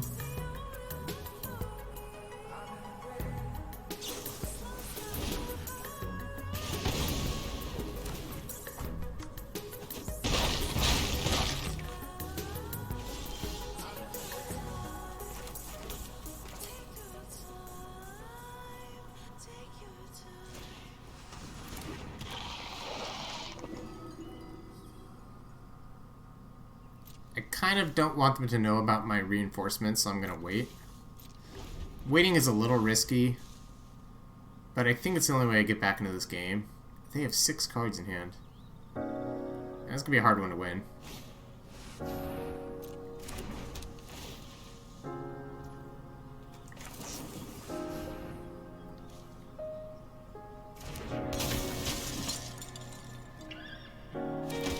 I just did that because I do want the life gain, and if they attack with both, I can still block the Outrider and go to 1. Your deck is very good.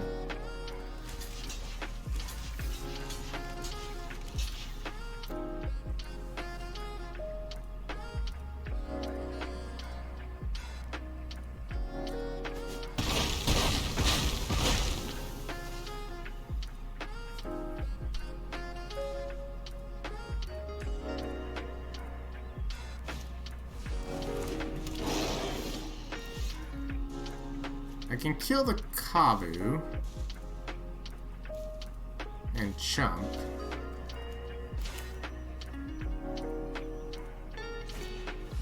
And then maybe trade next turn, I don't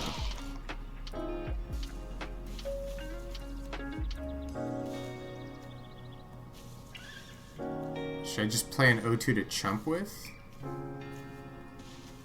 Kinda just not using this card at all, unfortunately.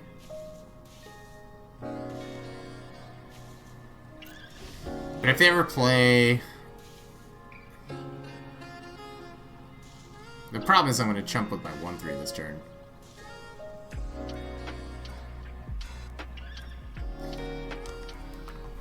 This is one of those classic limited games where you're just losing for like 10 minutes straight, but you just have to keep playing because you're not dead yet.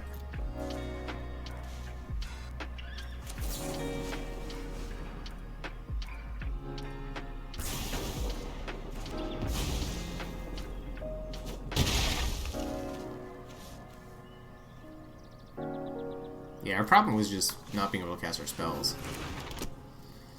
Oh, that's gonna be the nail in the coffin, because we have no pressure, and they get to draw an extra card every turn, so we're literally just dead to that. No way we can beat it.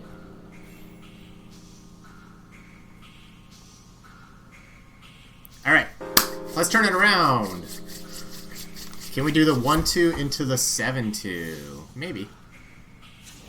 I think our deck's solid. I mean, it's not like the best deck I've ever seen, but we had a pretty awkward draft, and we have a lot of powerful cards in our deck, so I've had extremely clunky hands.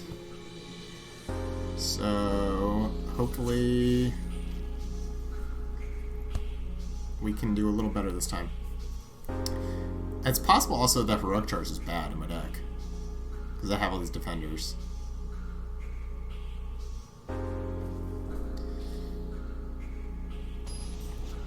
I don't think I'm playing a card over it though. Like, I have a couple cards I'm benching, but most of them wouldn't really be that much better anyways.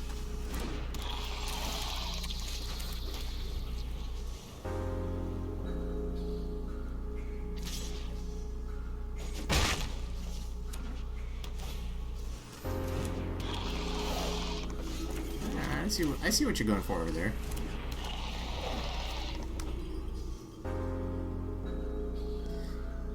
Our librarian can help us find a mountain, which would be good. That's probably for Urborg Repossession. I think we just trade because I have a 3-2.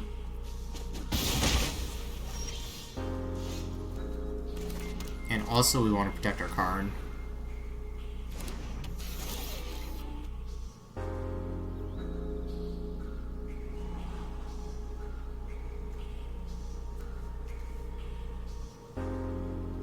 Those are probably both good. Next turn we can play a 4-drop followed by a 3-drop and a 2-drop.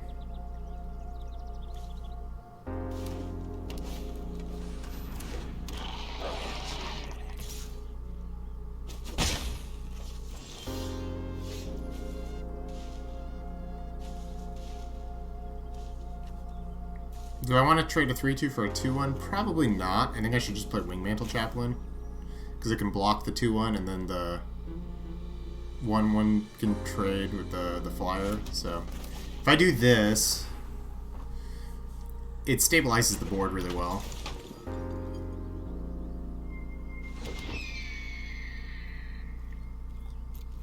And then maybe I can get ahead with Karn.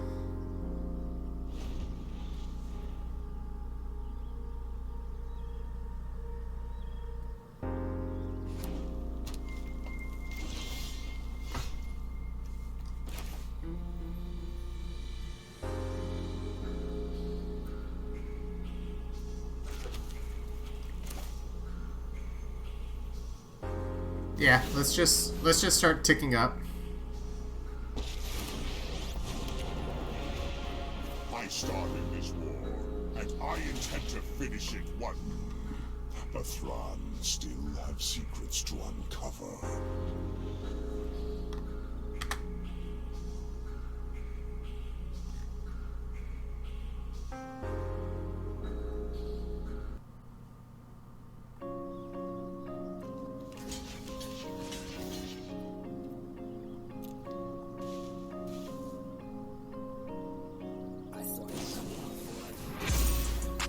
Alright, so they traded for my Chaplain, but I still just have my Karn.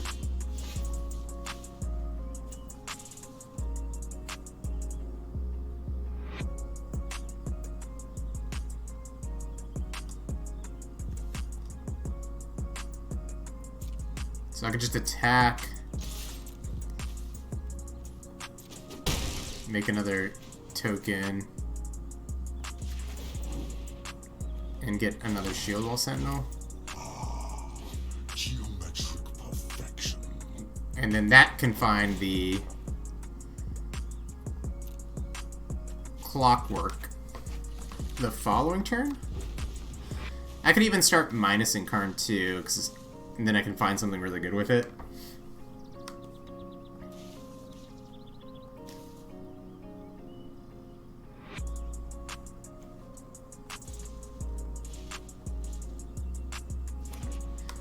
I'm pretty close to the ultimate though, so I kind of want to push for that.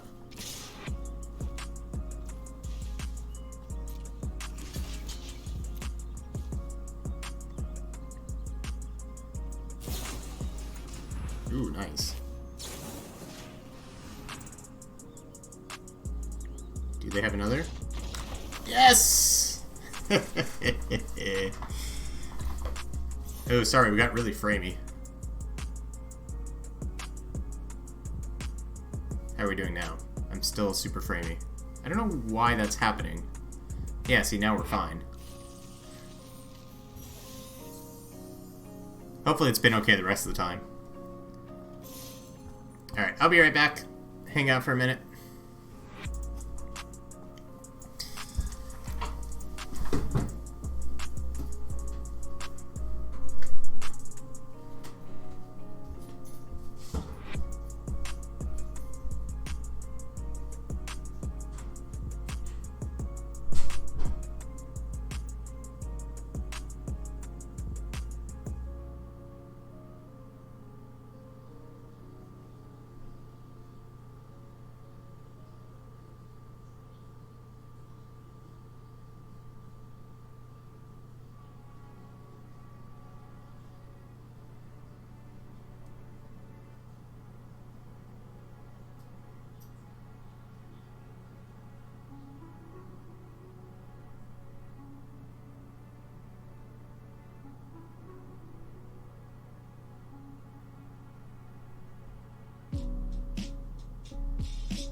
Alrighty.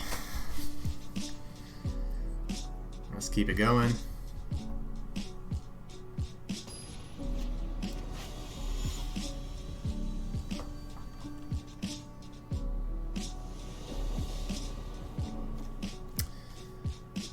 I keep getting these kind of hands. Can I keep this hand? It's the problem. It's like the Flowstone Infusion makes it keepable, but then not even really. I have 8 white sources. This buys me some time. But I don't have a lot of redraws. But mulligan, like, I don't know. This is one of those hands where it's so good if I hit, but then if I don't hit, it's kind of bad. I don't know, my deck is, like, not that powerful, though. Where if I mulligan, I might just get a non-functional hand. I think we still have to keep.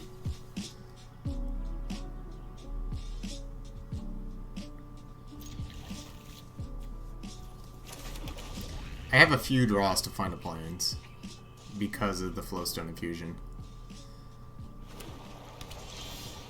Alright.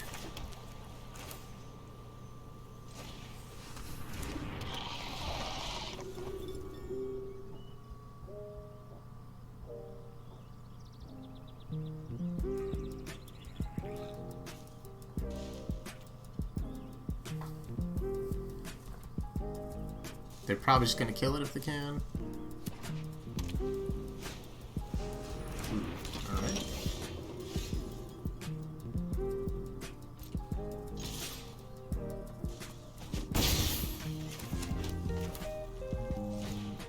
That is a nice combo. Every creature gives me 2 life.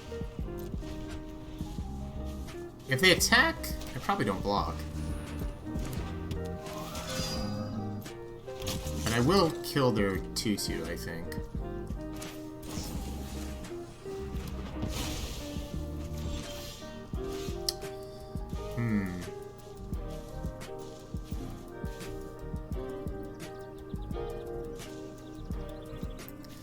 think I'm just... Do I attack and just shield wall sentinel? It's probably better to get Jaya down and just make a 1-1. Am I gonna block this? I could trade the Ellis Ilkor for their Faith Bonder.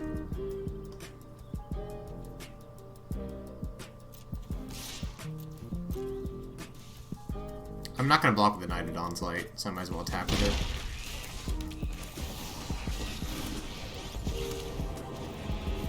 Things are getting heated, and I'm here. Get out And I could also just and chump. blaze a path.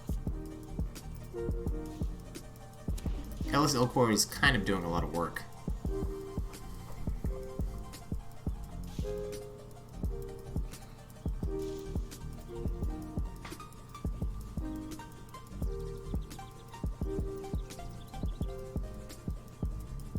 The trading's not too bad. They have to tap their 1-1 to trade. And then I can just keep making 1-1s.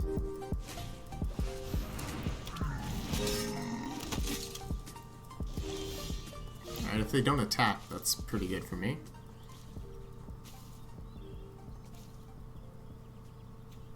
So if that's the case, I should just make a 1-1 and play a Shield Wall Sentinel.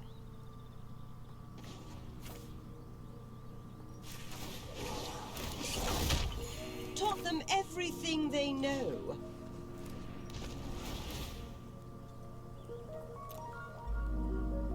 And I think just get another one, right?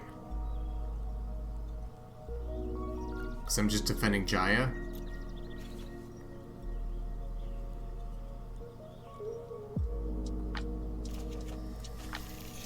I'm not under a huge amount of pressure. So in those circumstances, it's better to wait.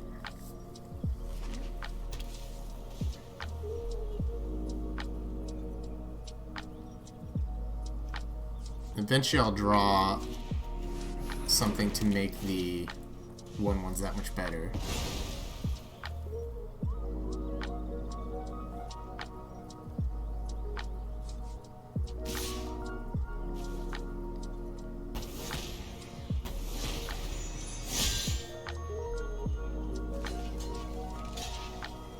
Alright, I'm just gonna trade for their board, and then we can go from there.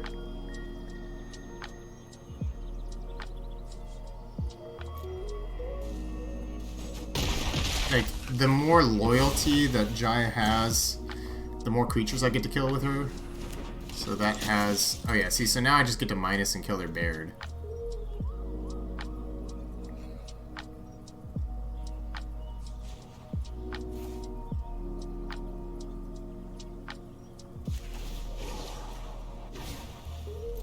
Light them up.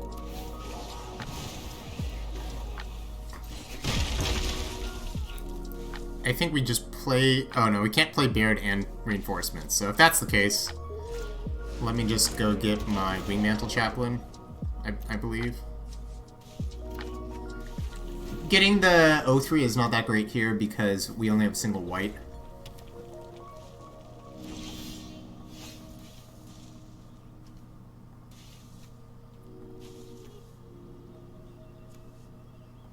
Let's see if this resolves. Alright, no reason to attack with 1-1s. Ours are much better than theirs are.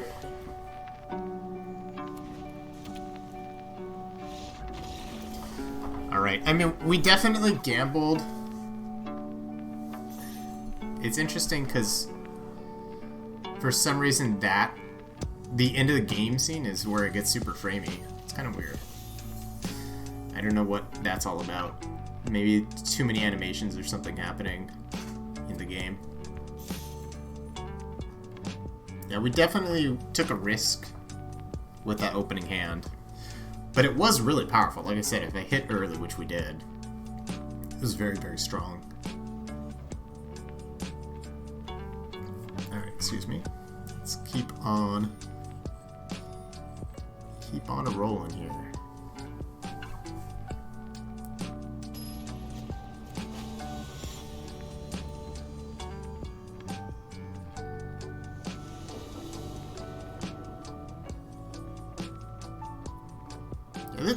This hand's actually just quite good.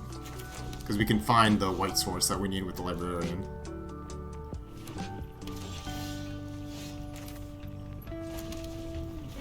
I mean, it's not like an insane hand, but probably gonna get the job done.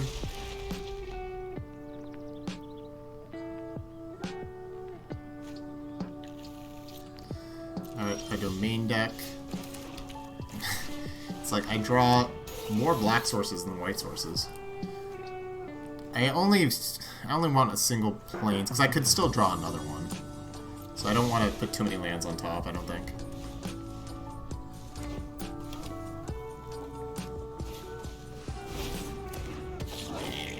The card's really good.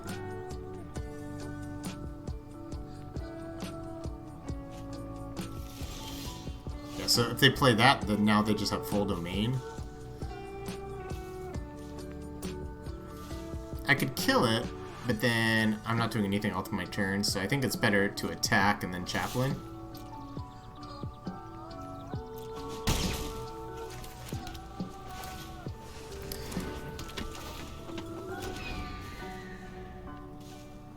I am a little bit worried about them playing like a 4/6 this turn.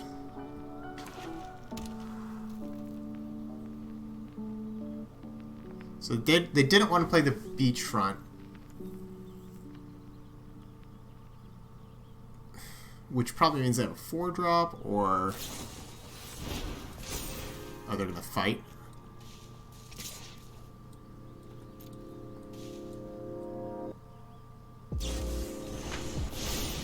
Holy guacamole.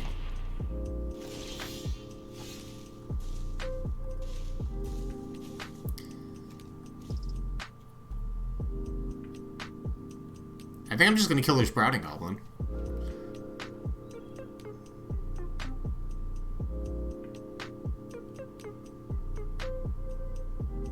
Although I could wait. The problem with waiting is it gives them the option to sack the land. I kind of think they're trying to set up just to kill me. But I can play Ellis Ilquar and the Infusion, so that's already pretty good.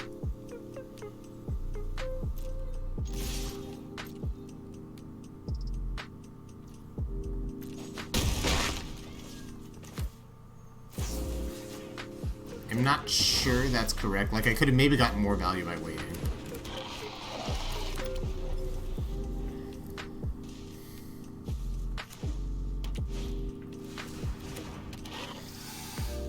Like, if they're able to somehow pump that, it gets a little bit troublesome.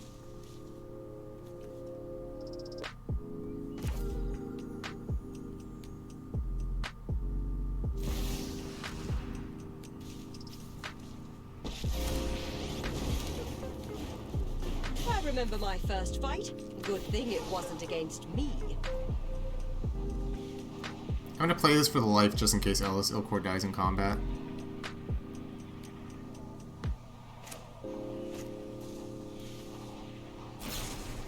Yeah, I should have played this first. That was kind of a mistake.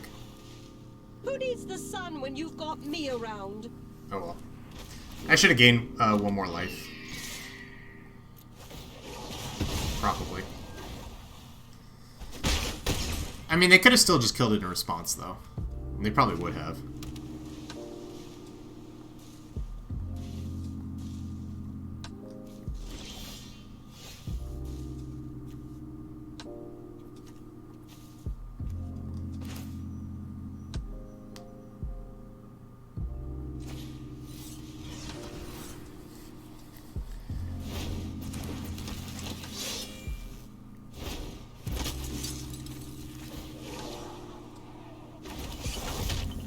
Go on. Okay, is there anything I'm gonna lose to here with Flash? 3, 4, 5, 6, 7, 8, 9, 10, 11. So I can put them down to... I might want to hold back a bird. In case they have, like, a flying creature and a giant pump spell. If they jump here, they take 3, 4, 5, 6, 7. If they kill one, they take 4, but I can kill them next turn. And I have a tapper, so I think it's good to hold back one blocker just in case. Due to hasty threats.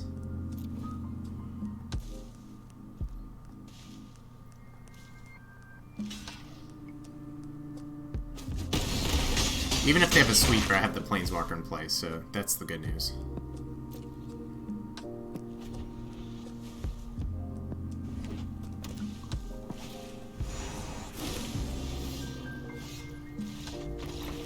Sweet.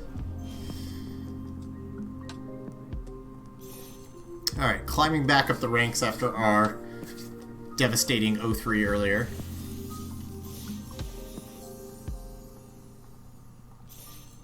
That started to pay off.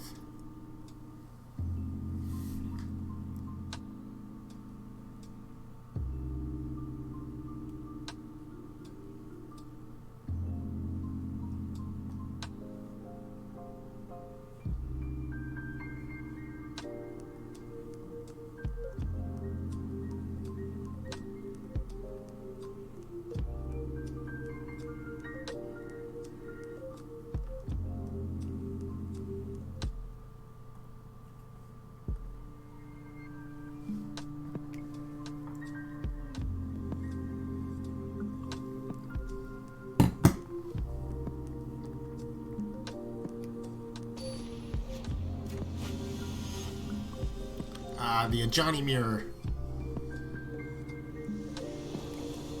How am I right now? Yeah, it's just those loading screens. Like the win and defeat. I'm super choppy on those scenes. I am looking to upgrading my PC. It could just be that.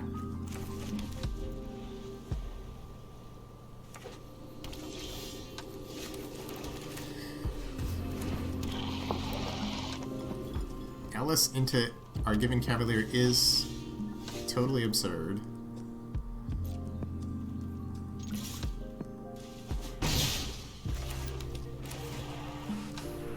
And then into Sleeper to kill their 3-drop. Potentially. Ah, we got the 1 life. They clicked OK too quickly. We got him. That's not the one I want to kill.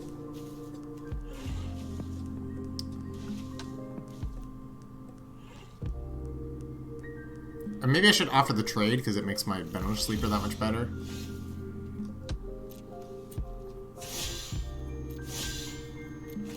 They might just take the trade.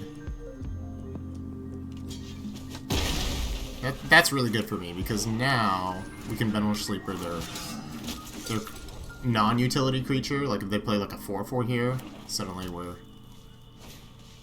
in a good spot. That is unfortunate. They keep playing these 2-for-1 creatures. Alright, well I'm just gonna keep playing the same way.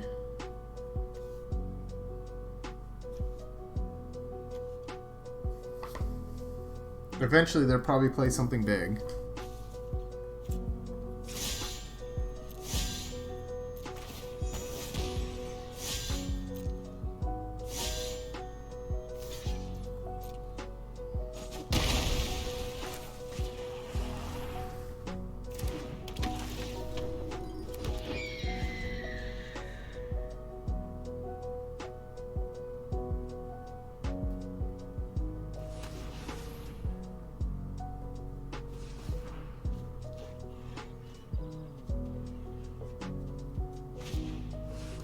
Alright, that is reasonable enough to kill.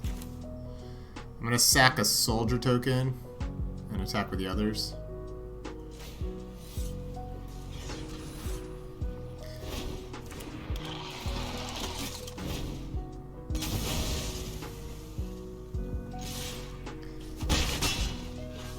But I am kind of out of gas at that point.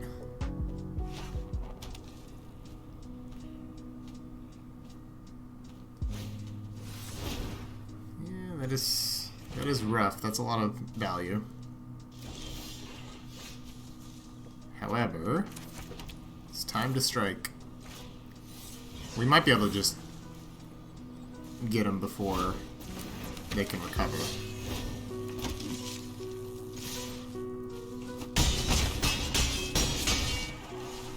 I do have a lot of power in play.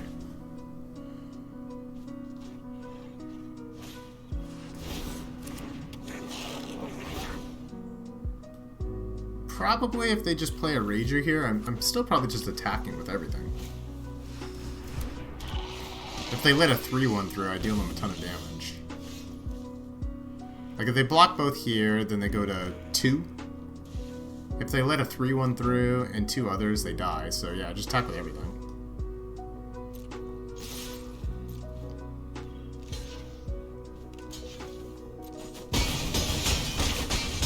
They go to 2, and we even have reinforcements in case there's a sweeper.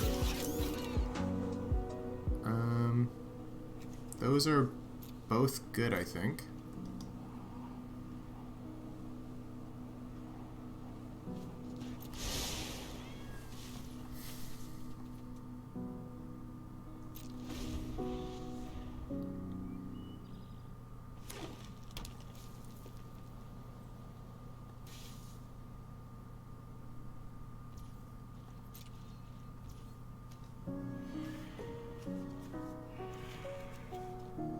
I'm not sure.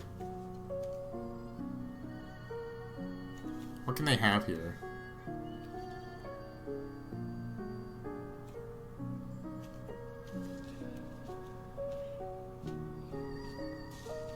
I think I'm just supposed to play this. If they have a ton of removal, then maybe... I don't think there's a way to sweep the board at instant speed. Unless I'm forgetting something.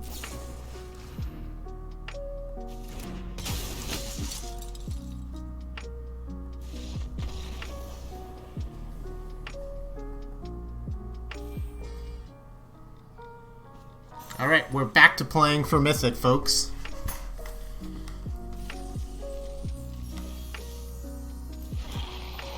Ah, yes, our friend.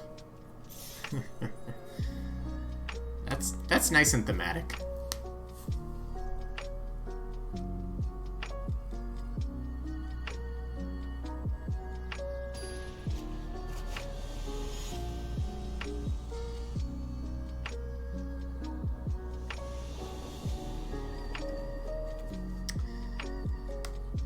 Not an insane hand, but if we do get the mountain, it's quite good. I think we still keep. Like, the fact that we have all these tokens for the heroic charge is nice.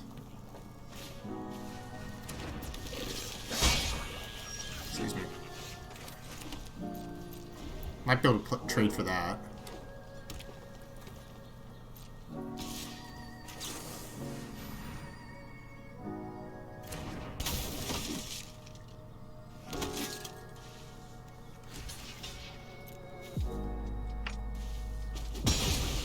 Alright, sweet.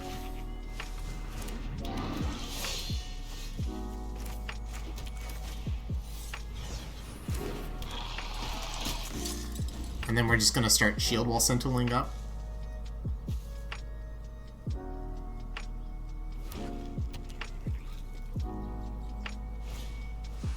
Ooh, that's a problem.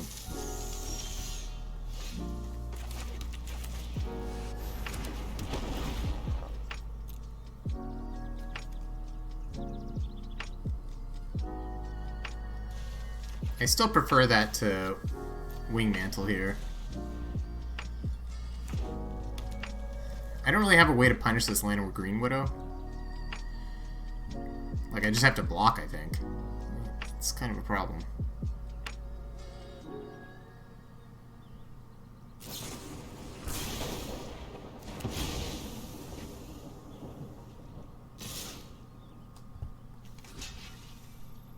I think I'm gonna block. If I double block, they could pump spell and get me.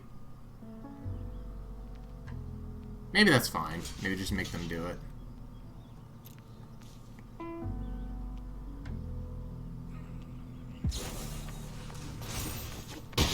That was still just gonna be good later on, and I can... Now I can, I think get the O3...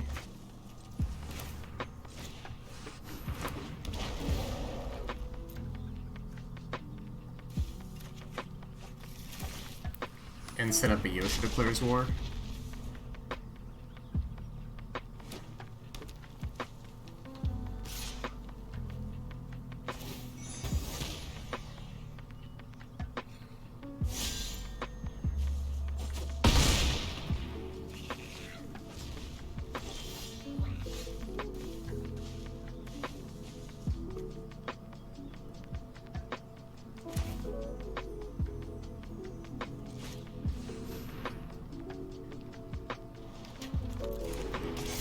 They'll probably kill my drawbridge.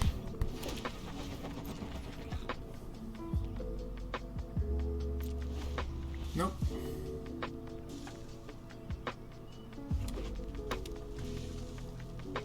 I think they should have probably Steel Crusher to kill my drawbridge.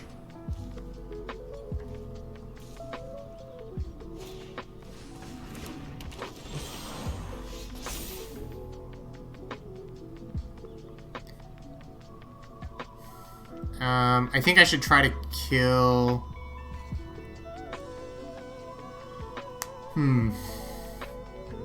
Oh, they can't do it in response. It's 3 no matter what. So I should just kill their Loam Speaker, right? This they can return, so doing that right now doesn't really help.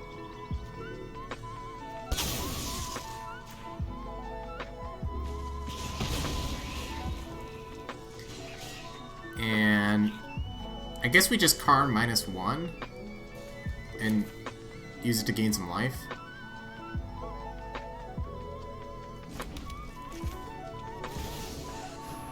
I mean, we might just die.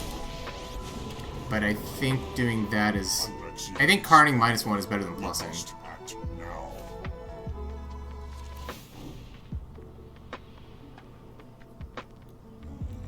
Everything is coming together. Okay, hopefully we don't die. Let's see. They are playing red-green beatdown, so we definitely could be dead. Okay, not dead. That's good.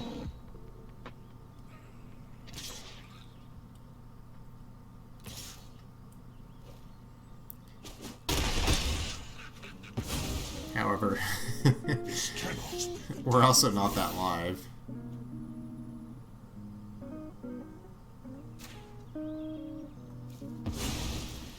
Yeah, might as well attack for 4.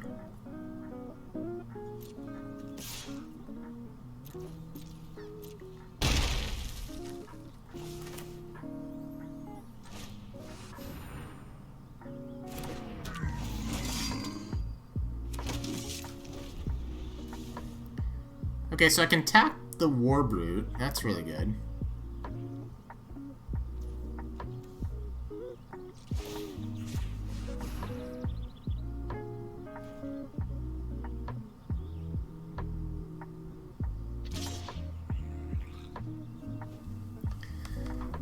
And I can double block that. They could sack to kill my Shield Wall Sentinel, but then I'll always have...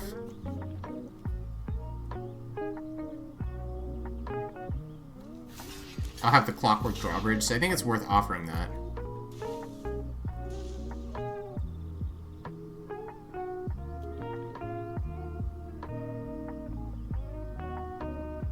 And getting trampled for 2 now, I think, is better than the alternative.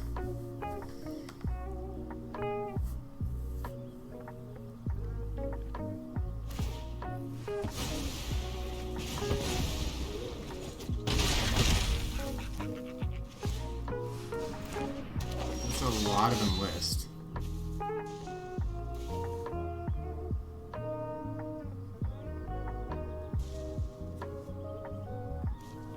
So if I make a 1/1 here,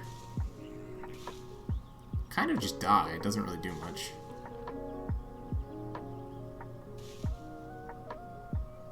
I could tap that. Man, I'm in tons of trouble here.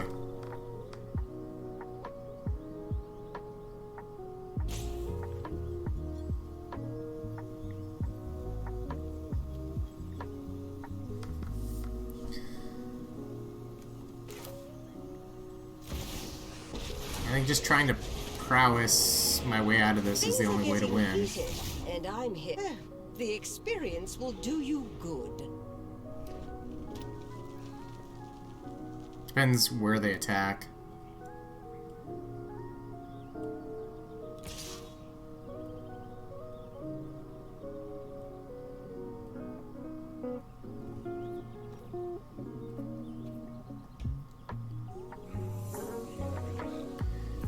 I could set up a Heroic Charge plus Flowstone Infusion next turn.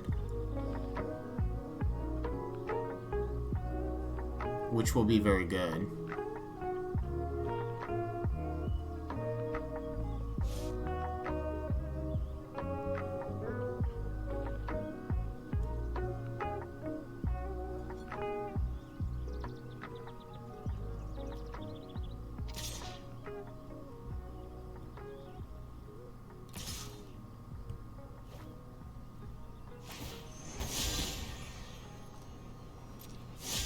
Okay, both at me.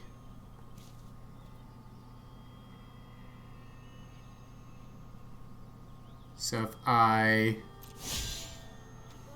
block here and here, I go to 1.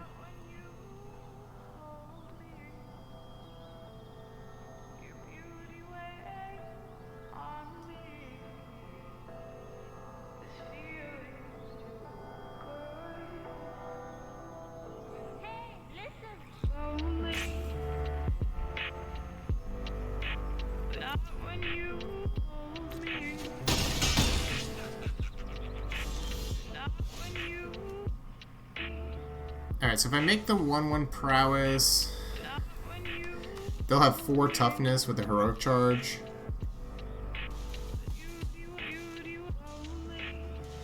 I can't kill them right now, can I? I have 1, 2, 3, 4, 5, 6, 7, 8, 9, 10, 11, 12 damage right now.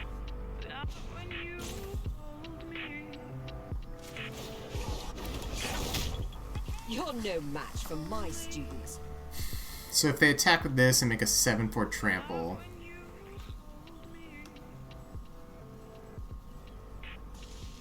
doesn't really work, does it? I could play the librarian and set up a flowstone infusion.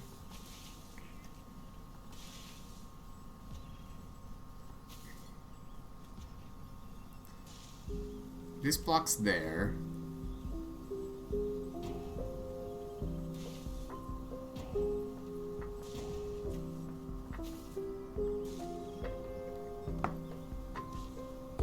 I have to be able to play heroic charge this turn or else I just die.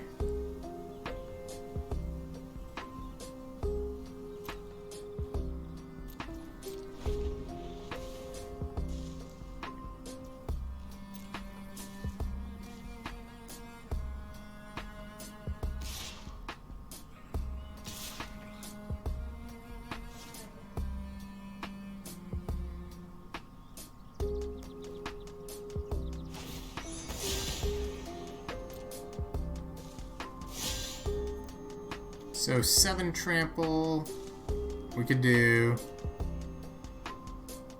+2/+1. I'm gonna have,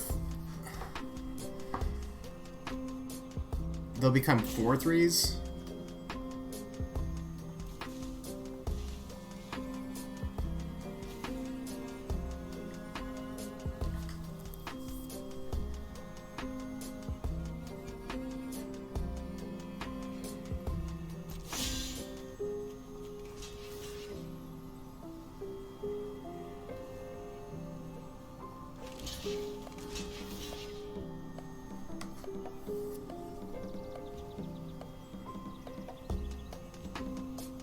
So that's 2 toughness. So yeah, this works. I'm gonna lose both my prowess creatures though.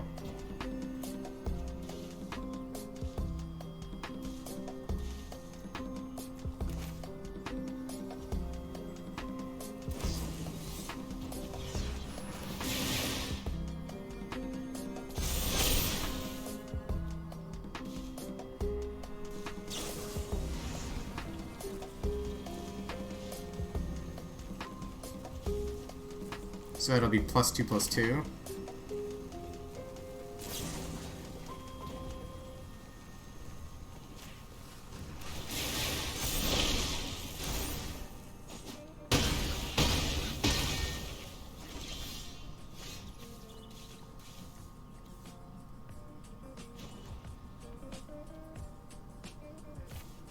So if I make a 1/1, I guess I should do this first.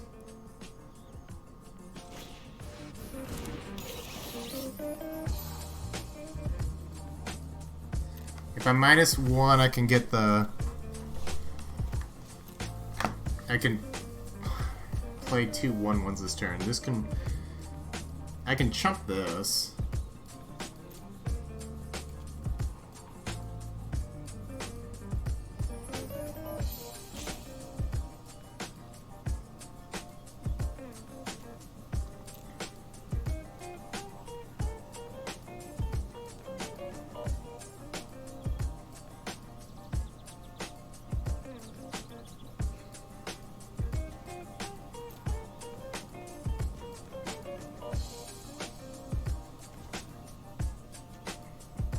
Maybe I just want to...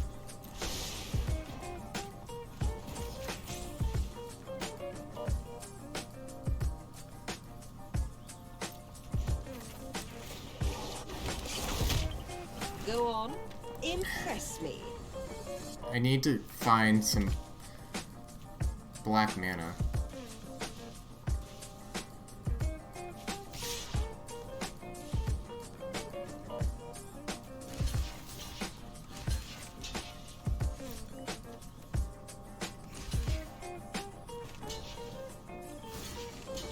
I think this is better than doing that.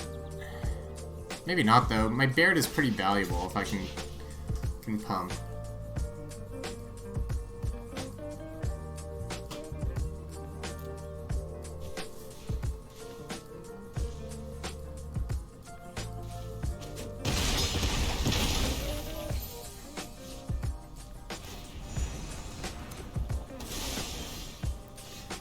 Should I just minus this turn? I can maybe find a swamp. Because I can live even if I miss.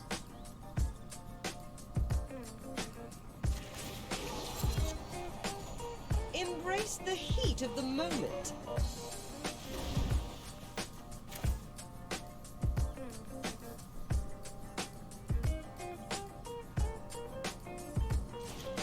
I really need that black mana. So I could trade this and the 2 1/1s for that. So I can attack for 3.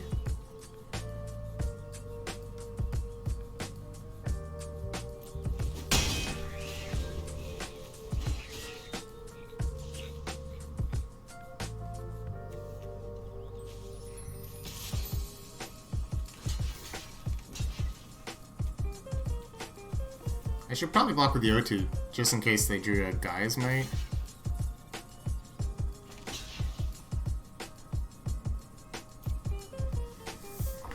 Whew, this is intense.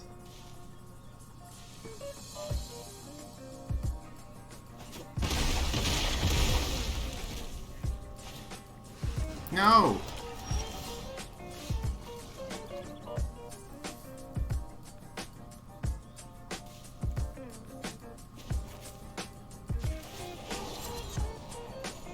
Eyes open. Stay alert.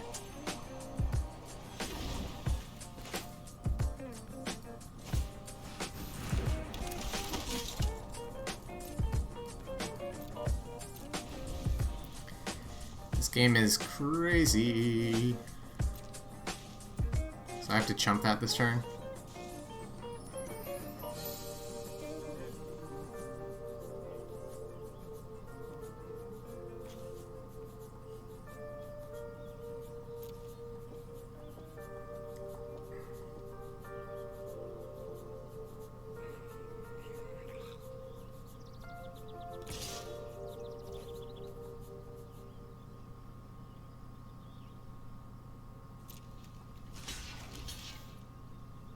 Maybe I should just double block and just get this out of play right now. I think so. That's better than jumping.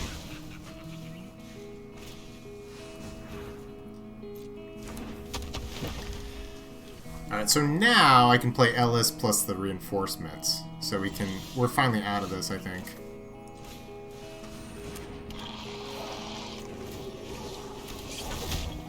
Get out there and blaze a path.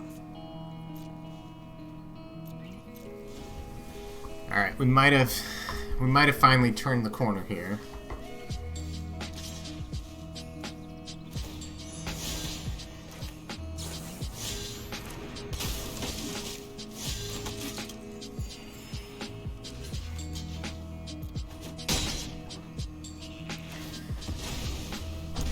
We might have finally turned the corner.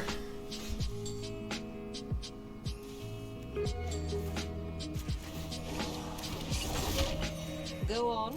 Impress me.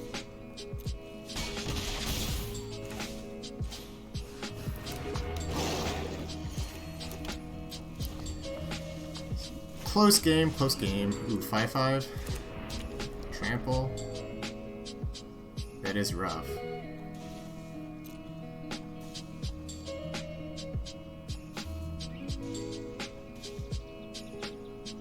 If they attack, I might be able to chump. If I block here, they go to 7. If this gets through, deal 5, or sorry, 4 plus 1 more. If I can kill it, so that'd be another one. They could block here and here.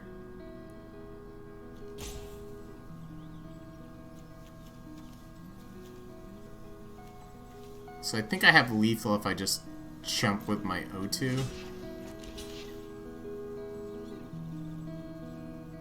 Or I could trade with the 2-3, but I think that's bad.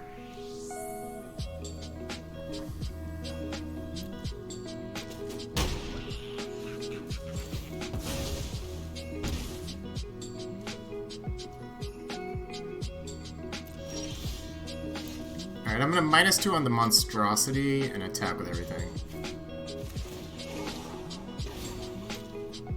Light them up.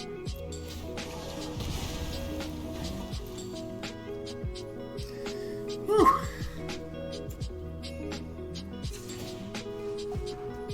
Wow, I can't believe we won that game. That's insane.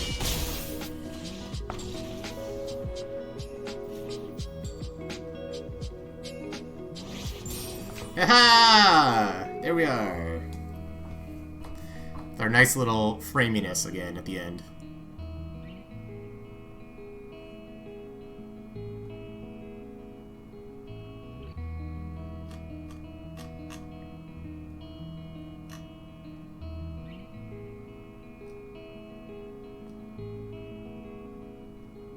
Yeah, I mean, our stream settings should be fine, so I don't know what the problem is.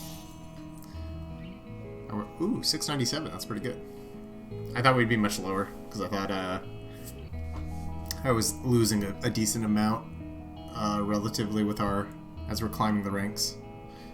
That'll be a good number to end the season on, get my play points. Anyways, let's play one more, and let's finish this draft out, see if we can get the trophy.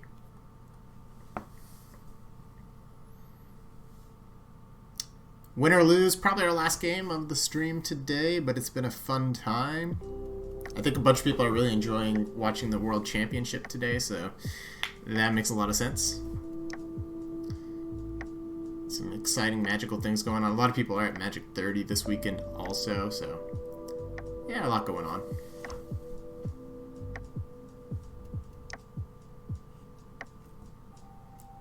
But maybe some of you might be able to watch or watching this in post when it's not live. In which case, if that's the case, and you're in the future and I'm in the past, then hello to you.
Alright, anyways, pretty nice hand right here.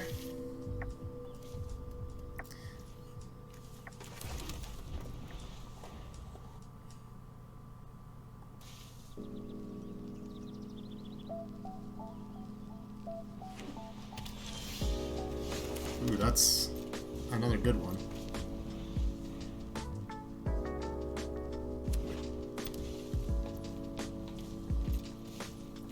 It was pretty nice having the option to either Flowstone Infusion or play my 1/1. I'm gonna play Automatic Librarian here. It's tempting to Keldon Strike Team for 3 damage. But I really want to find my lands to be able to Chaplain. Like, I think both these actually are just bad right now, which is interesting. I'll get to shuffle them back in, but really I'm just looking for lands.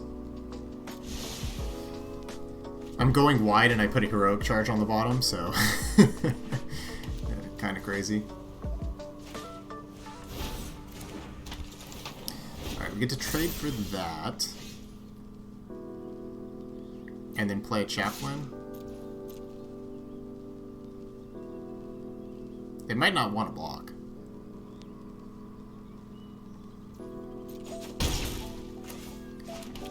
I think this is better than Sentineling, because I get the bird immediately and I'm just applying more pressure that way. They could kill the Chaplain. That's the downside of this line. But waiting to Sentinel also means I'm more likely to draw a land, and I think land number 5 is very good right now.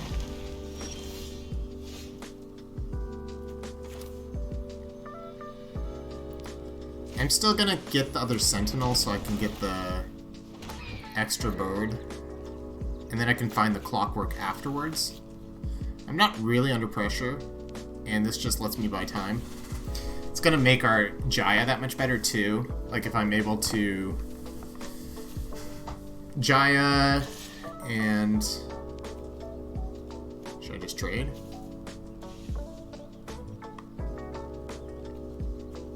What blows me out here? Coalition, whatever. Maybe I should just take the damage.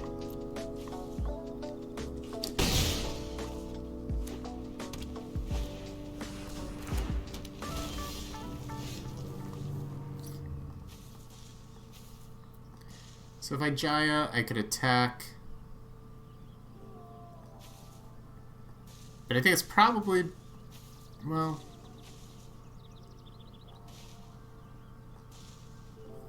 yeah, I could kill their 5/4 this turn. And they get to eat a 1/1, but that's actually okay. Because then I can chump.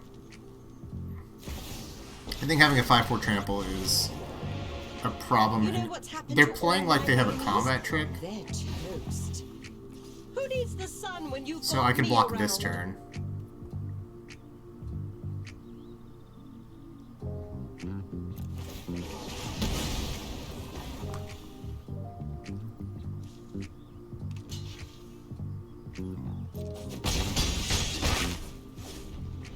Yeah, that was pretty good. Pretty good use of our turn.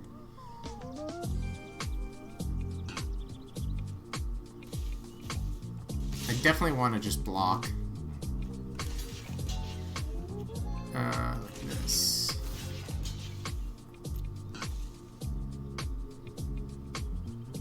Do they have Strength of Coalition? That's the card they seemed like they had last time. Could just be Take Up the Shield, though. Oh, they didn't even want to pump the whole team? That's interesting. That means they're going more for like a tempo plan rather than value. If they have another big creature here, it kind of makes sense. However, I could even cash in the Jaya. Oh. That's kind of weird. Alright, in that case, I'm just gonna... like, they didn't want to do that first. Well, I don't know. The 1/1s, are they even good? I'm gonna Shield Wall into the 0/3. That gives me 2 more birds, plus the 1/1.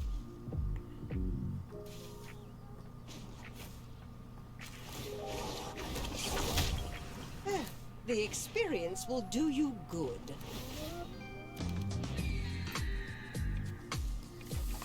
I wonder if I should attack with the 1/1s this turn. I think I probably should, in case they have another Strength of the Coalition.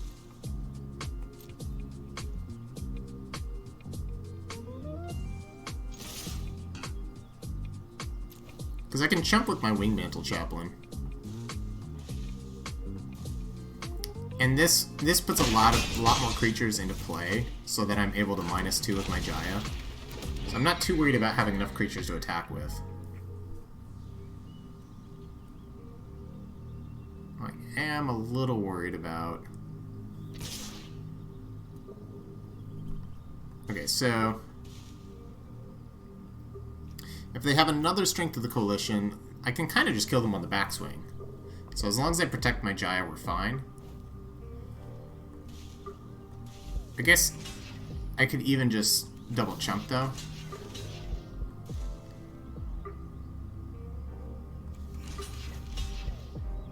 I can even do this.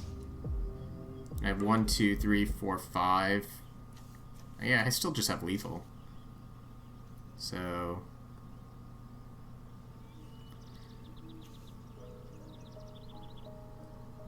hold on. It's better to block like this.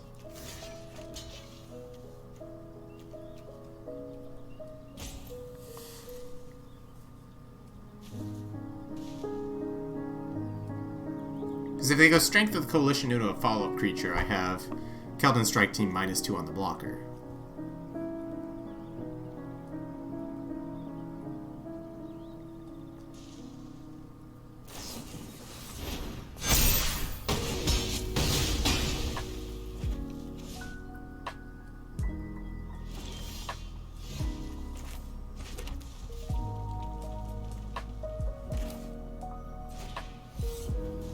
Do that, make my 1/1 attack with everything.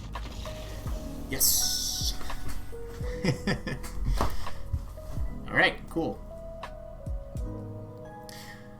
Well, thanks for hanging out, everyone, today, either on the video or the VOD of the stream or the stream itself. Been a lot of fun, got a couple drafts in, and I'll see you next time. I don't know if I'm gonna be able to stream next weekend. Hopefully I'll find some time to do so. Otherwise, I'll probably see you within the next couple weeks. And also, I'll see you around with the website. Gonna continue updating that. And if you'd like, check out the links on the About page for everything regarding the website, the Patreon, the Discord, Twitter, all the various things. Okay? Alright, enjoy and catch you around.